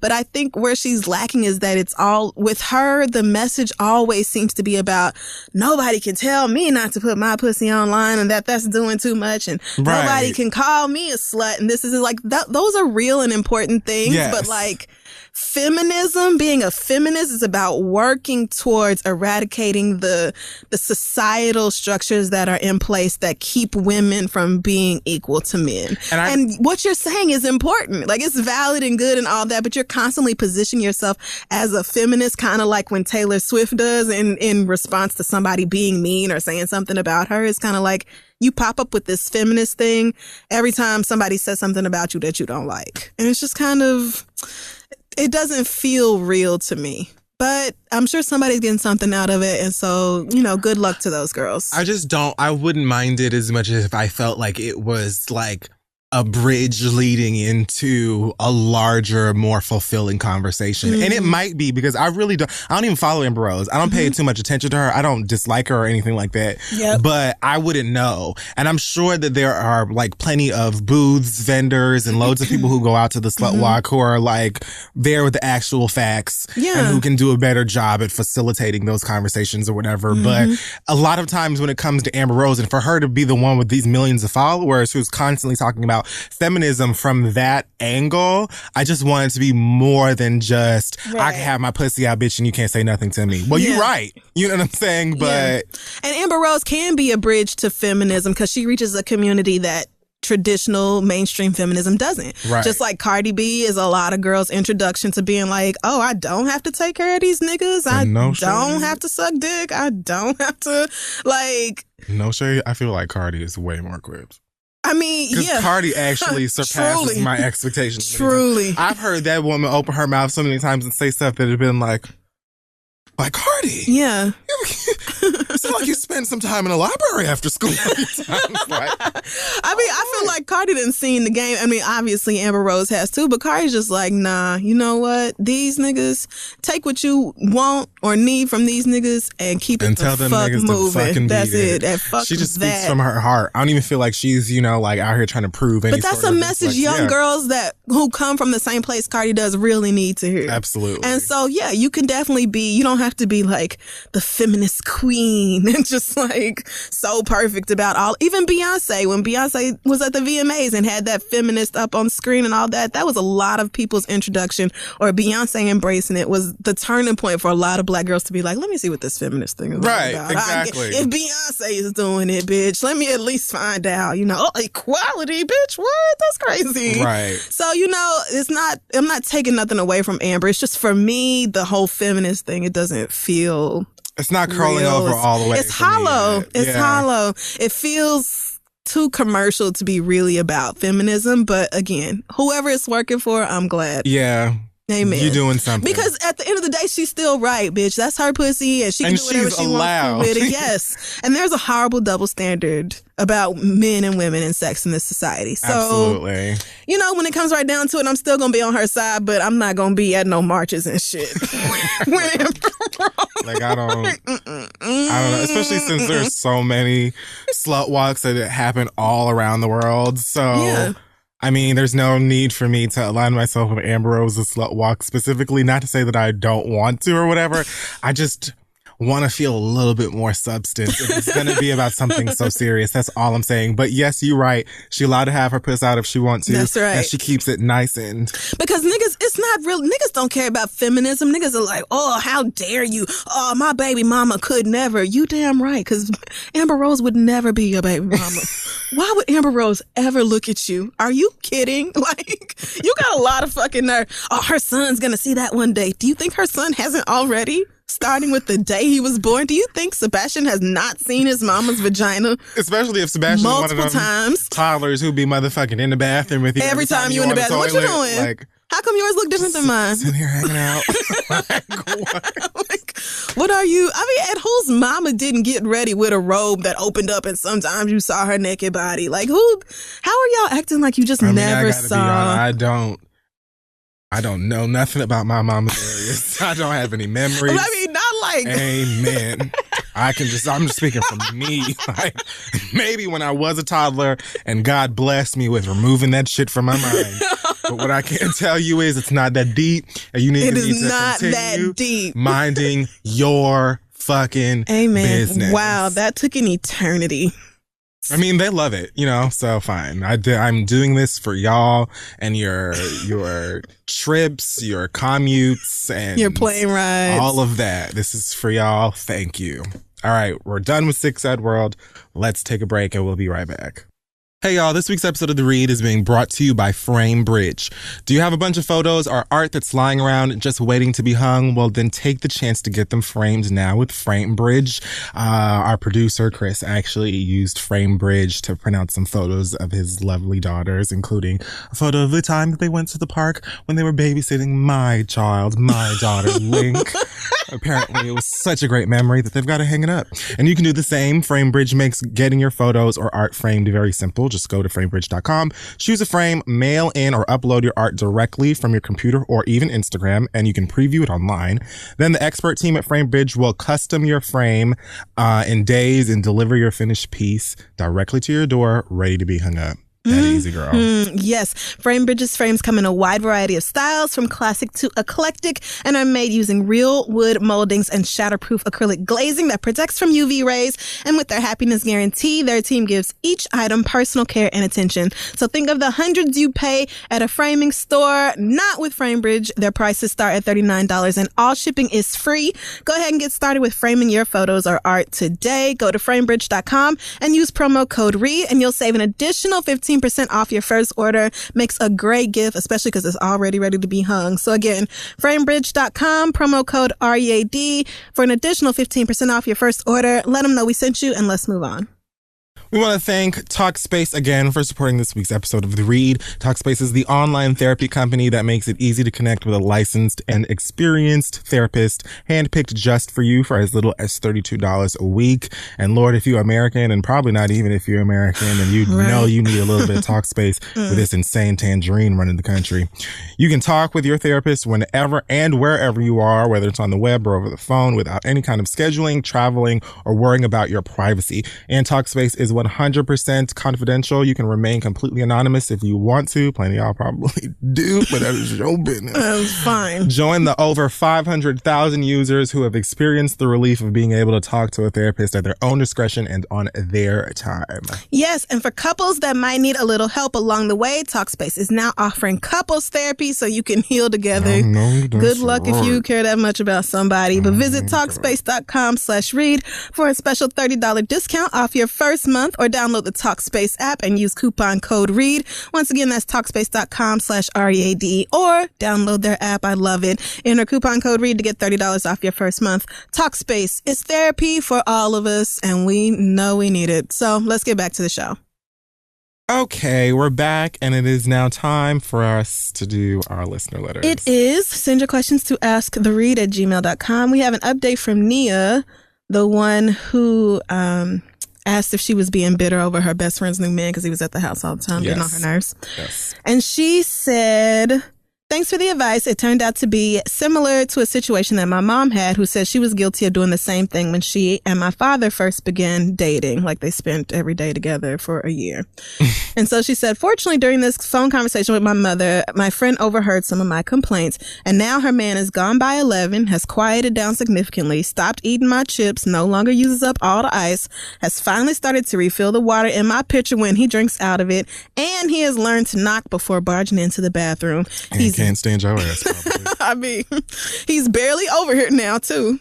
With these new changes, I've found I'm not irritated anymore. I know that's right. I'm still slightly hurt that my best friend and I don't hang out as much, but it's not as sore now. Neither one of us has ever been with someone as long as they've been together, and it threw me for a loop. This is the new normal, and he may end up being a permanent fixture in her life. If my parents are anything to go by, I think it was this new situation combined with him always in my house running up the bills, like y'all said, that led to my reaction. After all, if you can't have peace in your home, where can you have it? Thanks again for the advice. Love, Nia. Well, sounds like your problem was solved. Well, then it's, well, I guess. I mean, he's no longer in your house getting on your nerves. That's what's really important. As long as you and your friend don't, y'all not mad or nothing about that then. Yeah, as long as she's not bitter or acting funny, but you're saying that she's still, I mean, you need to go and fix that yourself. Like, you gotta be like, hey girl, let's go to a movie, or let's go shopping, I need some shoes, or whatever, and then go and see what that's about. But that was always the bigger issue. Yeah. All right, so this first question comes from Cassandra, who says, this is a real question on a topic that is dividing my office. I want to know, between Peppermint, Shea Coulee, Trinity Taylor, or Sasha Velour, oh my God, who do you think should win the crown? My office believes it will be between Shea Coulee and Sasha Velour. My coworker thinks RuPaul will pick Sasha Velour. I tend to agree, but we all really prefer Shea Coulee. Could you see a double crown for this season? Thanks, Cassandra. Have they double crowned someone on the show before, on the season before? I feel like they did maybe once. No, they never double crowned anyone. No? I don't think so. I know that they've had people win, like, they've had like two people tie like a challenge on the show before, but I don't ever think they've had two winners. Either way, definitely Shea Coulee. I gagged the other day when she tweeted me and was like, hey bitch, listen to the show, So Sick of Me, can I come on? And I was like, absolutely, whenever the fuck you want. So that's just a matter of time. When that works out, because you are absolutely welcome whenever you would like to come sit on this couch. Shea Coulee has been slaying all season, has always had a great attitude, super funny, great drag. And I hope that she wins. But I mean, I want Shea to win. If Sasha wins, I will accept that, because I also really enjoy Sasha Velour. Not crazy about Trinity or Peppermint. I like Peppermint. Oh, okay. I do like Peppermint. I just feel like Trinity was a little mean sometimes during the season. But Great drag queen. She's a great drag queen. Yeah, I've put it on my list of shows that I need to catch up on because literally everybody keeps talking about it, and I am kind of sick of not knowing what everybody. And I'm just so glad they finally put it on VH1 because it should have been on VH1 so long ago. It should have. It's such a great show. It's so entertaining, perfectly campy, really, really funny. I loved listening to RuPaul add extra names to Nina Bonina Brown's name all season long. And I love when they have, like, when they're doing their makeup and stuff. A lot of times they have these really deep and meaningful conversations about their experiences growing up gay. Peppermint is trans and talked about that and that whole experience. They talked about losing people during Pulse and all kinds of stuff, eating disorders, HIV, all kinds of like really meaningful conversations. They find ways to slip that shit in there too. So reasons I stand for Drag Race. Okay. Well, I look forward to catching up on it then because I mean, I think you've got like, sounds fun. I think the finale is like Friday. Yeah, no, I know, but I don't have anything to do until then, it's not going to take you too right. No, I'll figure it out. Yes, no, it's worth it. So our next question comes from Georgianne, who says, my question is about my fiance. We met at work 4 years ago and instantly hit it off and were best friends for a year before anything happened to us. After a year of intense dating, we moved in, and 6 months later, she popped the question and OFC said yes. Oh, I of fucking course said yes. We have been together for about you got there way before I would have. We have been together now for about 3 years and are getting married next year. She's great and I'm crazy about her, but since we've been together, she's become fitness crazy. She's lost a lot of weight and is looking amazing, even though to me she looked amazing before, but I feel like it is negatively affecting our sex life. We were both in relationships when we met, and we were just friends for over a year before actually getting together. So in the beginning, our sex life was amazing. She used to make me feel so sexy and like the most beautiful girl in the world, something my ex-boyfriend definitely did not do. And we probably had sex every other day, and the sex just kept getting better. Obviously, as time goes on, I'm not expecting for it to still be as often as that. We have jobs and lives and shit to do. But now it's at a point where it's barely once every 2 weeks, which to me is just not enough. My concern is we are only 3 years in and we're getting married next year. And whenever I bring it up, she gets so defensive and always says some dumb shit like, oh, I was planning on having sex tonight, but now you put me off. I guess that's a British thing. Like, now I'm annoyed or now I don't want to. Put me off. I think that's. Are they British? Yeah, I think she's. Yeah. Her email address is from the UK. I mean, I don't know. So that put me off. I think put me off means like put me out the mood. I'm just taking the context clues and running with that, yes. Okay.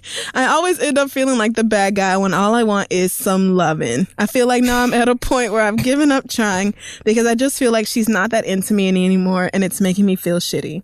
I also feel like since she's lost weight, she's way more picky and insecure about herself, which makes me not want to have sex either. She's the first woman I've properly been with. Oh, this is so British. Yeah, it is. And in the beginning, she didn't want to do anything sexually that would make me uncomfortable. And I was nervous I wouldn't be good at it. So it took a couple months before I did anything. It's so cute. Now we are well over that hump, but I can't help but feeling like maybe it's something I'm doing wrong or just not well, as I'm not as experienced. Well over that hump. My lovely lady. Oh my God, I'm not as Fergie. Experienced as the girl she's used to. We're both 26 and I want to spend the rest of my life with her. What do I do? Girl, what? Love, George. You know who you want to spend the rest of your life with at 20? You know what? It's plenty of y'all who feel that way at 19 and then you got like the Notebook ass real life couples who manage to like marry their high school sweetheart and stay with that motherfucker forever. Like, y'all are awesome. I don't know. I knew a couple like that. They had like 4 or 5 kids and were together from like middle school. Oh, but they just got divorced. Damn, like, never mind. You could at least kept the bad ending to yourself and gave these hoes some hope at home. God damn. I'm sure that won't happen to you. I'm sure you and your fiance are. Oh, yeah, no. Somebody corrected me the other day. I made a mistake saying that something about divorce rates climbing, and someone was like, well, actually, divorce rates are lower than they've been in the past, something. Oh, well, shut me up. I don't know. Whatever. There, you can have that. Probably because fewer people are getting married because more women are like, what do I get out of this? Yeah, that's a valid question. I bet that's it. You know, I guess it's just worth having a conversation because this seems like one of those things that will snowball into a bigger, more dramatic issue, maybe a little resentment, and then by the time y'all actually start fighting, you don't forgot what the fuck where it started or what you was mad at initially. So like, you probably just need to be like, okay, look, I know that you are aggravated by me saying that I'm not getting my back broke, but this is like a real issue for me, and I'm taking this relationship and this marriage seriously, and so I just want us to be on the same page. What can we do? Do you want me to dress up like Olivia Pope and you could be Fitz? Do you want me to be like, what do we do? Oh, Candy said he put a little condensed milk in your pussy. That is so disgusting. That you remember when Candy said you put some sugar in it and it make it sticky? I just always picture condensed milk. That is you are so gross. I mean, putting sugar in your vagina is the worst idea anyway. But condensed milk, why would you give me that visual? Gross. Woo! I can't even imagine. Condensed milk there and it was supposed to be like a surprise. I would be like, bitch, you have an infection. It's running out of you. You need to get to a doctor right now. I'm never sweet, madame. Speaking. What the fuck is wrong with you? Bitch. Is that pus? What? Oh. Gross. Not after that period. Okay, but see, all right, and see, do you know how many women tweeted me and said, I wish I could be surprised, but the damn ladies' bathroom is sometimes a hellhole. I didn't do anything. I'm just saying. So, y'all have been together for 3 years, and I feel like lesbians 3 years every 2 weeks might. I mean, there's the whole like lesbian bed death syndrome, whereas like the idea is that lesbians are just like, sex, what's that? You know, like you can just kind of start going without it. But it does seem a little soon for that. And also if it's dropped off so much from every other day to like literally twice a month, then maybe it is an issue with like body image and she feeling a different type of way now about her body or your body or whatever. Like, but I think that's something that she probably, if that is the case, she probably does not know how to bring that up with you, because she's worried about hurting your feelings or y'all crying or something like that. And she probably wants to avoid that at all costs. But it's the sort of thing that y'all are going to have to be able to talk through in order to get through it. Like, right. You can't just pretend like, oh, well, you know, we're just not having sex anymore. And all you ever do is criticize your body and it makes you feel away. And so, you know, maybe this has absolutely nothing to do with our sex life. No, it sounds like it probably does. It's so complicated and kind of annoying because when you're not feeling like you're getting what you need out of sex, it can sometimes feel really petty when you bring it up to a partner. Like, I'm not getting what I want. Like, I used to have 5 orgasms. Now I have 1. Like, I don't know. Like, it always seems like something that, like, so what? Like, we have sex or we can. It shouldn't be a big deal, but in the grand scheme of things, it is you have to have like a healthy sex life with somebody that you're with, especially when you're 26 or at any sort of age where you just are still out there. You know what I'm saying? Like, until you're like, all right. Or if you have a sex drive. If you just have a sex drive. There are some people who don't, who can just date and have sex like 3 times a year.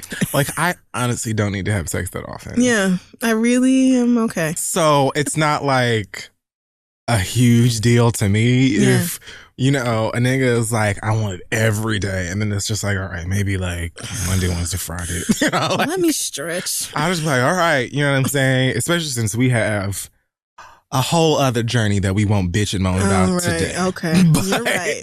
We won't go down that road. All I'm saying is, y'all need to chat this out, and she needs to be like, tell that girl, look, enough of the jokes, all right, and the ha ha, and I was gonna strap up put me tonight, off or whatever, like. No, fuck all that. Like, this means something to me. That level of intimacy in our relationship is really important to me. It's revitalizing. And I don't want to lose that closeness with you. I don't want to lose that closeness with you. So what do we do? And because you're lesbians, I have faith in you. Or any other type of relationship, I would just say break up with that bitch. But because you are a lesbian couple, Lord. I feel like you will make it and you will live a beautiful married life. I feel like y'all just have got to talk about it, and maybe it's a difficult conversation, but you have to. You definitely don't want to marry somebody and you feeling sexually stifled and she over here just whatever. Like, you have to talk about it. She might not even really know what's going on all the way yet. She may just feel like something's a little off. And maybe she feels weird in her body. Could be pre-wedding jitters, you know, just knowing that you're someone's fiance. I mean, it could be anything. 26, life was so volatile. Like, right.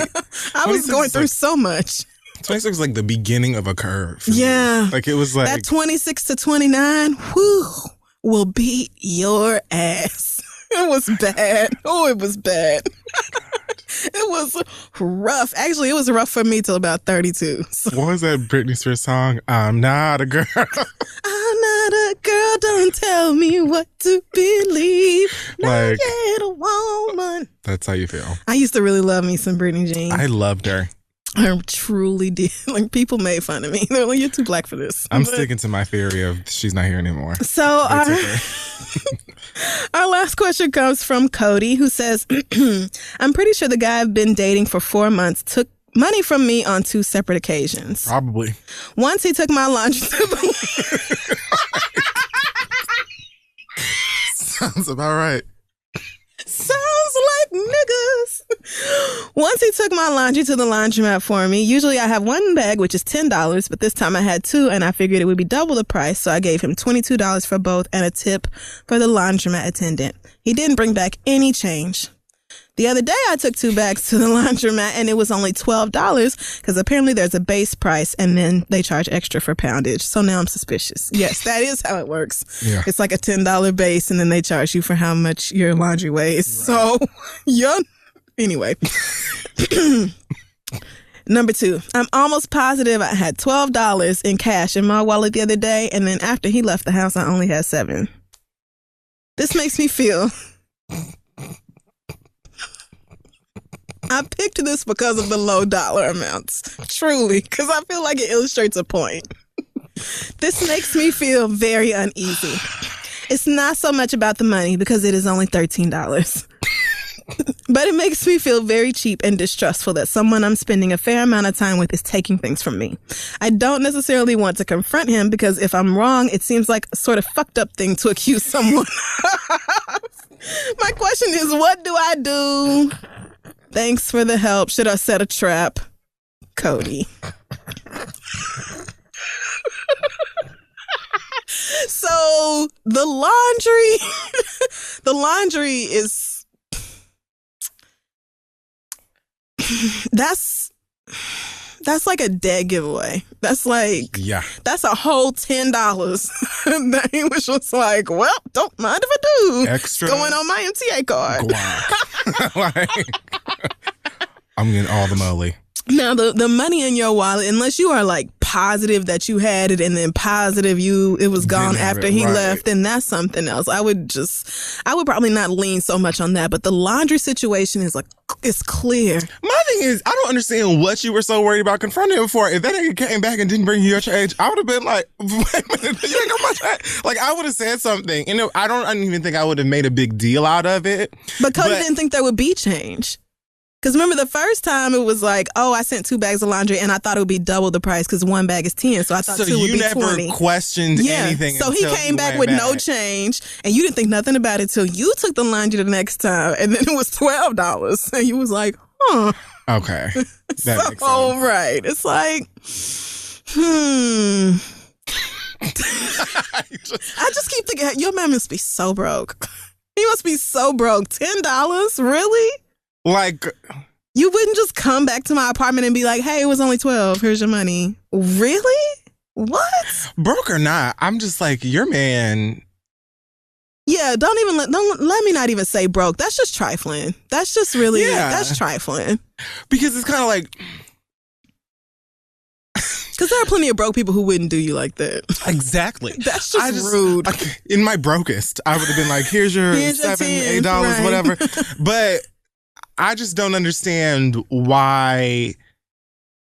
Again, you need to know whether or not he took the money out your wallet, because that's completely different. So yes, maybe you should set a trap. Some young trifling niggas would have just taken that change and thought nothing of it, especially with it being $10. He would have felt like it wasn't a big deal and I wanted some large fries and a nugget or something like that. But that's not your money. Right, but that's what I'm saying. That's not your money. But that's what I'm saying. Like, a lot of niggas feel like if I'm your nigga and that's, like, I could spend this change, what is it? It's $10. And you already didn't say nothing to me about it.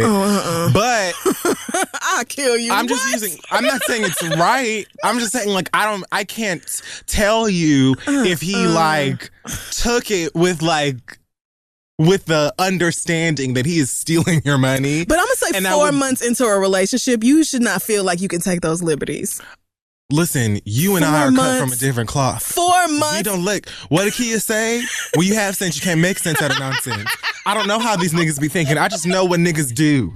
And I know niggas would have been like, well, I mean, I just wanted a McFlurry. And like, I don't understand. The machine was Jimbo's was right there on the corner. And I just didn't see why I couldn't have some pancakes. Like, so what, you hate me now? You don't want me to eat?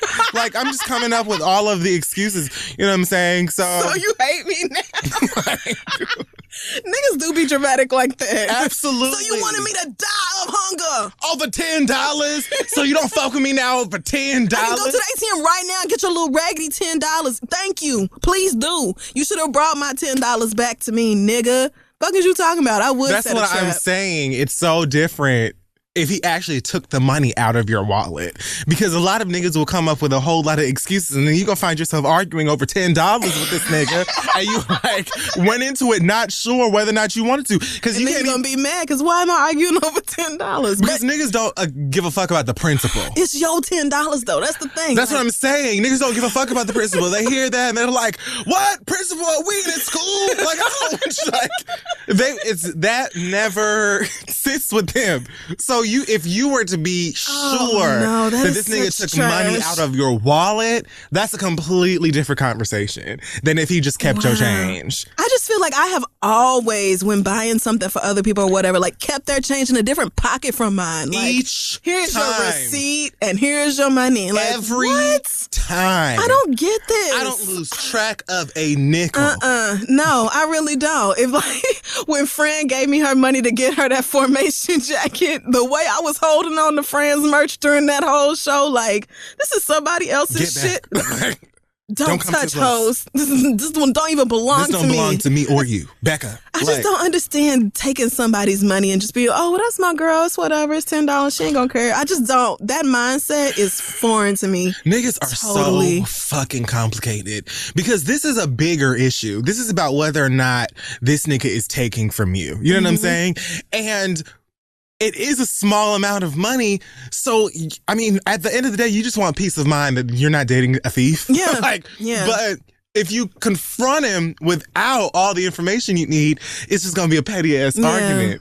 But at the end of the day, I can still ask you why the fuck you didn't bring my $10 back to me. And really, if his reasoning is not good enough and he argues with you about it, that's a good enough reason to break up with him. This is only 4 months into this anyway. I'm not going to argue with a nigga who... If I call you out on that, your response should be, oh my God, babe, you're right. I'm so sorry. Let me go get your money right now. And then you leave my apartment and go get my money and come back with it. Unless this happened like 2 months ago. I mean, because this is not...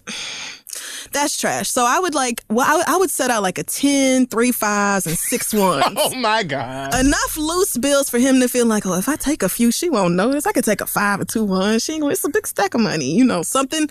I would set a trap and I would see how long my money sat there unbothered. I would count it all the time. Is Cody male or female? I don't even think it matters. It does matter. Well, this is like a fake email address that they came up with, and they told me to come up with a name. But based off of the email address, I'm going to say this is a girl. Oh, okay. So, but I mean, my advice is still the same. What? Yeah, my advice doesn't change. I was just curious. I would set up like 6 1s, something like that, and then you look the next time, and 2 of your ones are gone. Like, No, I know good and damn well. You know what? This is so petty and so much to do over a nigga, but I don't disagree with you. Because at the end of the day, I it's want to like, know how for else sure. are you gonna find out? You know what I mean? Yes. How am I gonna know? Although I still don't think that nigga should have kept your change. Yeah. I can't get away from that. I cannot move away from that. And I know that motherfucker would have been like, I was on the way back. First of all, I was dropping off your laundry, doing you a favor, so I can't have a big gulp, bitch. Like, even though if you usually have one bag and now all of a sudden you have two, and then you had two again, it sounds like you're probably doing his laundry too. Maybe. If all of a sudden your laundry bill is going up Crystal, consistently. with the detective I'm work. just saying. These are the words she gave me. You're probably correct. So that's even more egregious for him not to come back with your motherfucking money. I'm just lost. Like, I don't know how that happens. I would be truly, if you don't have the patience to set the trap, I would go in with the laundry thing. Because I can't think of how else you're going to find this out. Yeah. Because I just feel like keeping your change, although he shouldn't have done that, is a way pettier 4 months. thing to argue We're not about. close enough for you to just not bring back my change at 4 months. We not. Mm-mm. No, I'm not. I agree with you. Not. But what I'm saying is that's a way more petty. I think that I could get over that versus you taking my money out my wallet. Is what I'm saying. Oh, yeah. If I really wanted to be with you. I mean, yeah, because taking money out of my wallet is just direct theft. Exactly. There's no other way to look at it. Even if all he took was $5, that's $5 that was not his. Like, whereas the laundry thing is indirect theft. You gave him the money. He was supposed to give it back and did not, and led you to believe that he had spent it all on laundry. Like, that's deception. Because even if I was just ballsy enough and I felt comfortable enough with you to take that change and go buy some peanut M&Ms and break up with this nigga. Whatever. Like, break up with this nigga. I still would have came back and been like, oh, you know, there was like $10 change, but I was hungry. Is that cool? Or something. Right. Like, not saying anything to you is so different. And I want to say break up with this nigga too. I just don't want to fall into habit. Like, you know, because it's just like, no, because you lied to me when you came back upstairs and did not say, hey, babe, laundry's only $12, not $22. You did. If you're going to lie to me over something that's stupid and steal my money, how much? No, break up with this. What, girl? Stop wasting your fucking time. Niggas is trash. Yeah, 4 months is enough to be like, don't trust your guys. Oh, for something so small. Like, that is the smallest trust test, and he failed it. Nigga, really? I'm not surprised. Garbage. I was like, that dick must be good as soon as you finish the fucking letter. Because I was like, the fact that you're like doing all this, should I trap him? Like, all right, let me look at my bag now. Let me think of a reason I can keep this nigga around. Because I'd have been like, you didn't bring me this motherfucking... I could have went to Harlem Shake and got me some jerk fries, ho. Okay, don't let me find out. My face at the laundry house when I found out the laundry was only 12 right. and that's what... Like, now wait just one motherfucking minute. I would have had that Kill Bill. Like, and you stole the $2 tip for the laundry lady. Wow. Yeah, girl, break up with that nigga. Please Trash, let us know what happens, because I want to. Yes, send us an update. Send your questions to asktheread@gmail.com, and we'll be back. Hey, you guys, don't forget this week's episode of The Read is brought to you by Queen Sugar, the critically acclaimed drama series from OWN and one of my personal favorite shows, from the director of Selma and the 13th Academy Award nominated visionary filmmaker Ava DuVernay, and of course Queen Oprah Winfrey. Queen Sugar is just, it pulled me right in from the beginning with just all the dramatics and this incredible family and all of the relationships they have and their struggle to get things going, you know, after some tragedy. It follows the Bordelon siblings, Charlie, Nova, and Ralph Angel, while they are trying to honor the legacy of their father after his passing. And there's so much going on. Ralph Angel's fine as hell. His baby mama's a crackhead. And Charlie got Ralph this husband and he ain't shit like most niggas. And Nova out here, you know, she kind of down and then she's struggling. It's a lot going on. Together, they must learn to rely on each other as they navigate what it means to be a family. I am so excited. Season 1 is available now, streaming only on Hulu, so you can catch up on all 13 episodes before the 2-night season premiere event starts Tuesday at 10/9 Central, only on OWN, and you can watch Queen Sugar anytime, anywhere on the Watch OWN app. Catch up before the new season starts. I know I will, and let's keep going. Thank you to ModCloth for supporting this week's episode of The Read. ModCloth is your go-to spot for fashion that is as unique as you are. You can whip up your own wardrobe with everything from quirky prints to classic silhouettes. ModCloth believes that fashion is for everybody and everybody. See what they did there? Eat your heart out, Nikki. That's why their exclusive line of apparel comes in a full size range from extra, extra small to 4X. Snag all your summer essentials with this exclusive deal. Shop now at modcloth.com and enter promo code READ at checkout to get 30% off your order of $100 or more. Make every day extraordinary at ModCloth. And let's finish up the show. Yeah. All right. It's time for the read. It is. Do you have one this week? I actually do not. So what I'm going to do is pass my read. Okay. Pass the read like we used to. Shout out to Kia, shout out to Jay, shout out to Getting Grown podcast. Go listen to that. All right. So I picked out this lovely read from a batch of people, loads of motherfuckers, doing something similar to the last read I passed, which was cussing out a bitch, telling that motherfucker, I don't want your nigga. Like, I promise you, like, I read like 3 of those today. I'm so into it. Including a lesbian couple, or a lesbian. Well, I don't know if she was a lesbian, but I think she was cussing out a girl, saying, I don't want your bitch. Anyway. This one instead, I think you'll like. I love it. The title is 31 Flavors of Fuckboy. Oh, this my is God. from King. Okay. It's going to be a blast. Apparently, it's also kind of an update. It says, this email is brought to you by a mix of bourbon and whiskey on the rocks and JoJo's Reckless. Uh-oh. It says, let me preface this by saying that this is a mixture of a read and an update and hopefully a cautionary tale. Now, I don't really remember the letter, but I'm going to read it anyway. First things first, men. There's more to being a fuckboy than just cheating or beating on your woman or even being verbally abusive. I had written in about a year or so ago about my gal. I'm just going to say gal every time. Okay. Because that's what it says. Being more hype about it being Beyonce's birthday than it being mine. Now, do you remember that? Vaguely. Like, I kind of vaguely remember it too. Yeah. But not so much. But this is really old. He says it's come like a year or two. Yeah. All right. Long story short, I realized that I was a fuckboy in a way I didn't even realize was even considered fuckery. So if you remember that old ass question, it was me asking about my gal as she and her friends seemingly had a birthday celebration for Beyonce instead of me. When I got home, I saw decorations and a damn cookie cake for Beyonce. We shared the same birthday, but I was like, God damn. I took your advice and tried to ease into the conversation. Turns out my dumbass forgot that she asked me what my ass wanted to do. Not only that, but she mentioned that since I didn't want to do anything, she was going to invite her friends over to watch Beyonce videos instead of the two of us celebrating. Damn. Needless to say, a few months later, we ended up breaking up after 3 years. Us talking about getting married and all of that shit that comes with it. A year and 3 months later, I'm still going through the breakup. So men, just because you don't put your hands on a woman or cheat or be negative to her doesn't mean you're fully feeding her. It doesn't mean that you're giving her everything you need. If you're not listening to her and are not fully appreciating her thoughts, then you can and will end up like me. And let me tell you, when you find and lose the one, each and every day is a struggle without her. Oh. Not only that, I'm living.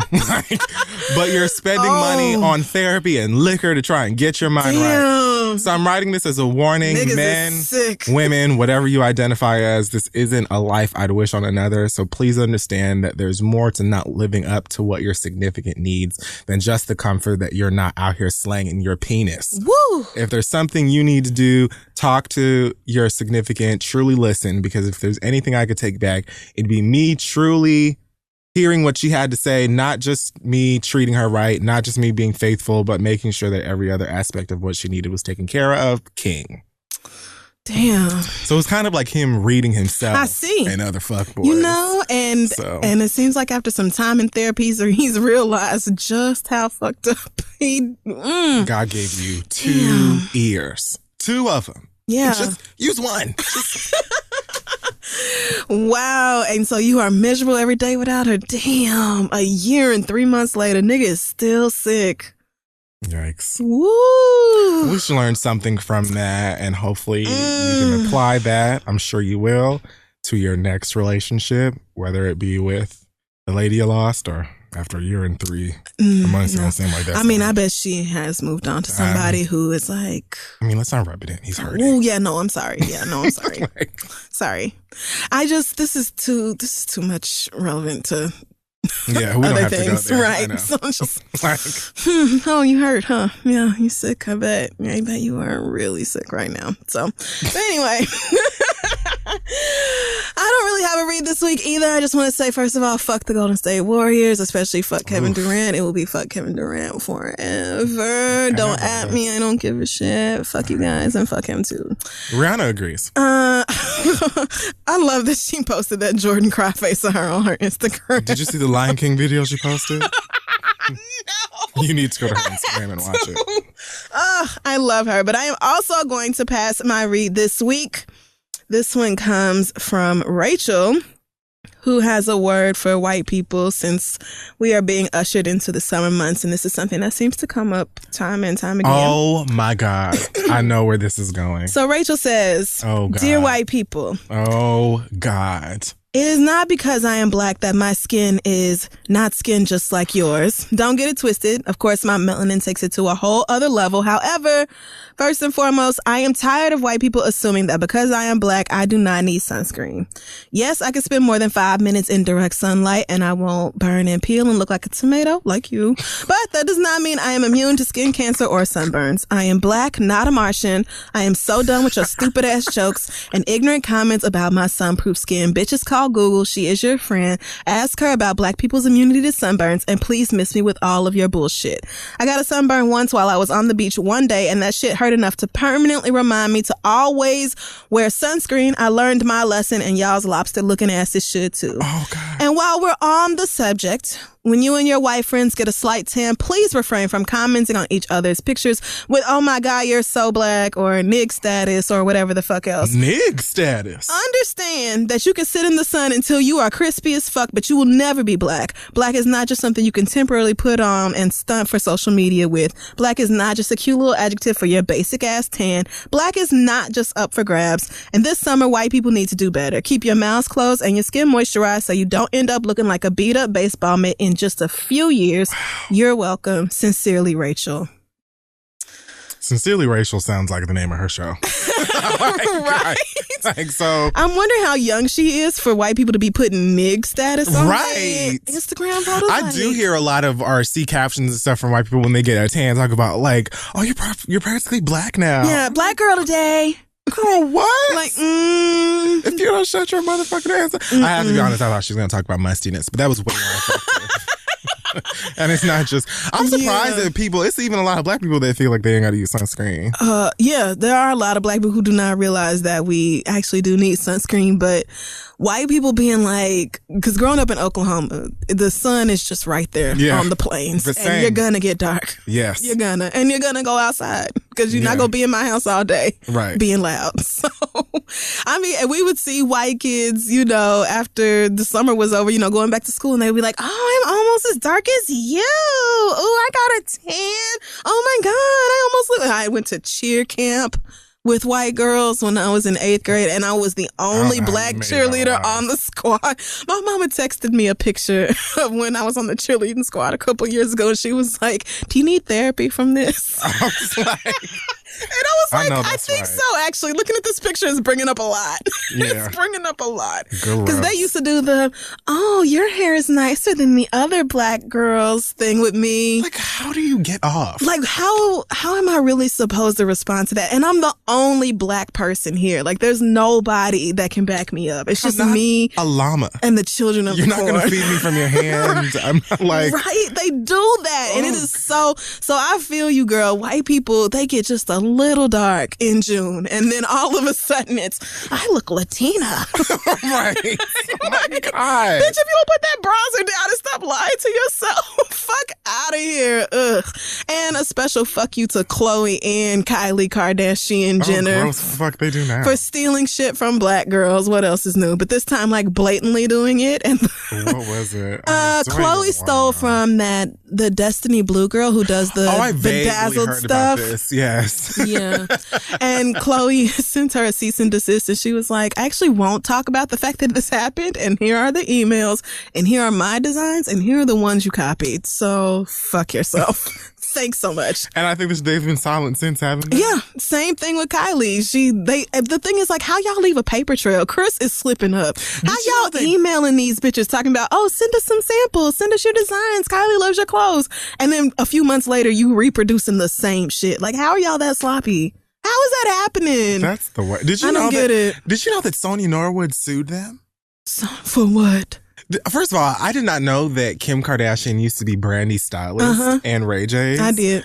Explains a lot. But apparently, Sony sued them I don't know if it was 2009 or something, because she said that they were using Brandy's credit card for charges that were unauthorized. What? She sued them for like 6 figures, I think. What? I don't know if they got settled. I read it. I don't remember what happened to the case or whatever. Crazy. But I just heard this last week. Wow. Well, my first thought is, but the Kardashians have always been rich. Why would they do that? But then thinking that they've also always stolen from black people. So maybe this is just when it was happening before the rest of us could see it, on Twitter and TV. I mean, that was pre-sex tape, pre-keeping right. up with. That was pre-everything. Not to say they weren't still rich as fuck, but it may have just been them kids was never we're broke. Young and bad and drunk, we're just gonna go we're just gonna go shopping. If it actually happened. And Brandy didn't notice because Brandy's like, but you know who did? Sonia. Sonia was like, let me take a look at them MX charges last month. Consistent curly wig. She was born in that wig. I know you didn't spend no $80,000 at Intermix. Right, exactly. Bitch, what? Right. So thank you all for sending your reads. If you have one that you want to pass to us, email that to passtheread@gmail.com. I think that's going to wrap up this week's episode. Check us out on Facebook, Twitter, Instagram, Tumblr at This Is The Read and thisistheread.com. Make sure you subscribe on iTunes and SoundCloud and Stitcher and all them other apps and shit. Do you have? Oh, congratulations on wrapping up the tour. Yay! Thank you. I just figured out what I'm going to name this week's episode. I love when you take yourself down. Oh, God. I love that. That's I hope everyone gets it. No, totally. Everybody knows what that is. All right. Anyway. Okay. Yeah. Thanks to everyone who came out. You are a mess. The tour, finally free. Shout out to Toronto. I had so much fun. I got to stay right next to the Views Needle, which apparently is not called the Views Needle, but we had fun talking about that. I had a blast in DC as always. I had a great time in Charlotte and great food, and you guys brought me marijuana. Major, huge thanks to my bro Asante for accompanying me on stage and being a funny man with me. Thanks to Alex. Thanks to Chanel. Thanks to Michelle. Thanks to Patrick. Thanks to Mike. Thanks to everybody who came along on tour and helped us. Wow, this is an acceptance speech. And I mean, you are so popping. This is something that was hard. Yeah, it's a tour. It's been on my mind every day since late last year. It was a lot of work. It was very stressful. It was something that meant a lot to me. So I just want to say thank you to everybody who came out. Thanks to everybody who went and helped with the shows and all of that stuff and dealt with my attitude when I had one, which was plenty. And I am looking forward to the next tour. In the meantime, we're ready to celebrate June 25th.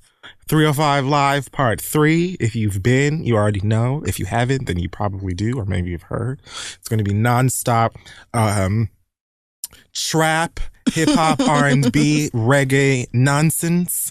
I've got DJ Queen of Spades. I've got my hometown hero, DJ Dimples, coming to spin for you girls. There will be money flying everywhere and ghetto-ness and liquor. And like friends. Every year. Like every year. It's going to be great on a beautiful rooftop Pride weekend. So come out, fun. Have a great time. June 25th, you can go to Fury305.com to get tickets for that. And I think that's it for me this? Okay. I will be in Detroit on Sunday for the Allied Media Conference at the closing plenary on Sunday. So if you have tickets to AMC, I will see you there on Sunday and we'll hang out and talk about the stuff we're talking about and all that. Also, happy birthday to my nephew who is turning 5 this weekend. Blackskin is 5 years 5. old. He is 5. And nothing hurts my heart more than when he asked for some fucking curries for his birthday. I'm like, Yikes. you're gonna make me spend my money on Steph Curry And he did shoes, and I'm going on You have Friday, no choice. and I'm buying the shoes, so it's fine. I mean, but yes, my baby's turning 5. Also, shout out to Janet Mock for releasing her new book, Surpassing Certainty. I am so excited. Of course, the follow up to Redefining Realness. So excited to get into that. And Roxane Gay, her new book, Hunger, just came out. I just started that, and it's already like broken my heart and made me like all introspective and everything. So just shout out to Black Girl Book Season, because honestly, it's been popping for like well over a year now, and I'm so full. I'm so into it. So yes, keep shining and all that. Love y'all. That's about it for this week. I don't have an Do we acronym. have okay. But I will say that Flint still doesn't have clean water. Huh. I think I'm going to start doing that. Like that girl who has the picture who shows it's been Wasn't this she like amount Little of Miss days. Flint or something? Was And that she's- picture? Yes. Yeah. I'm starting doing it. Yeah, amen. Every episode. All right. See you next week. Bye.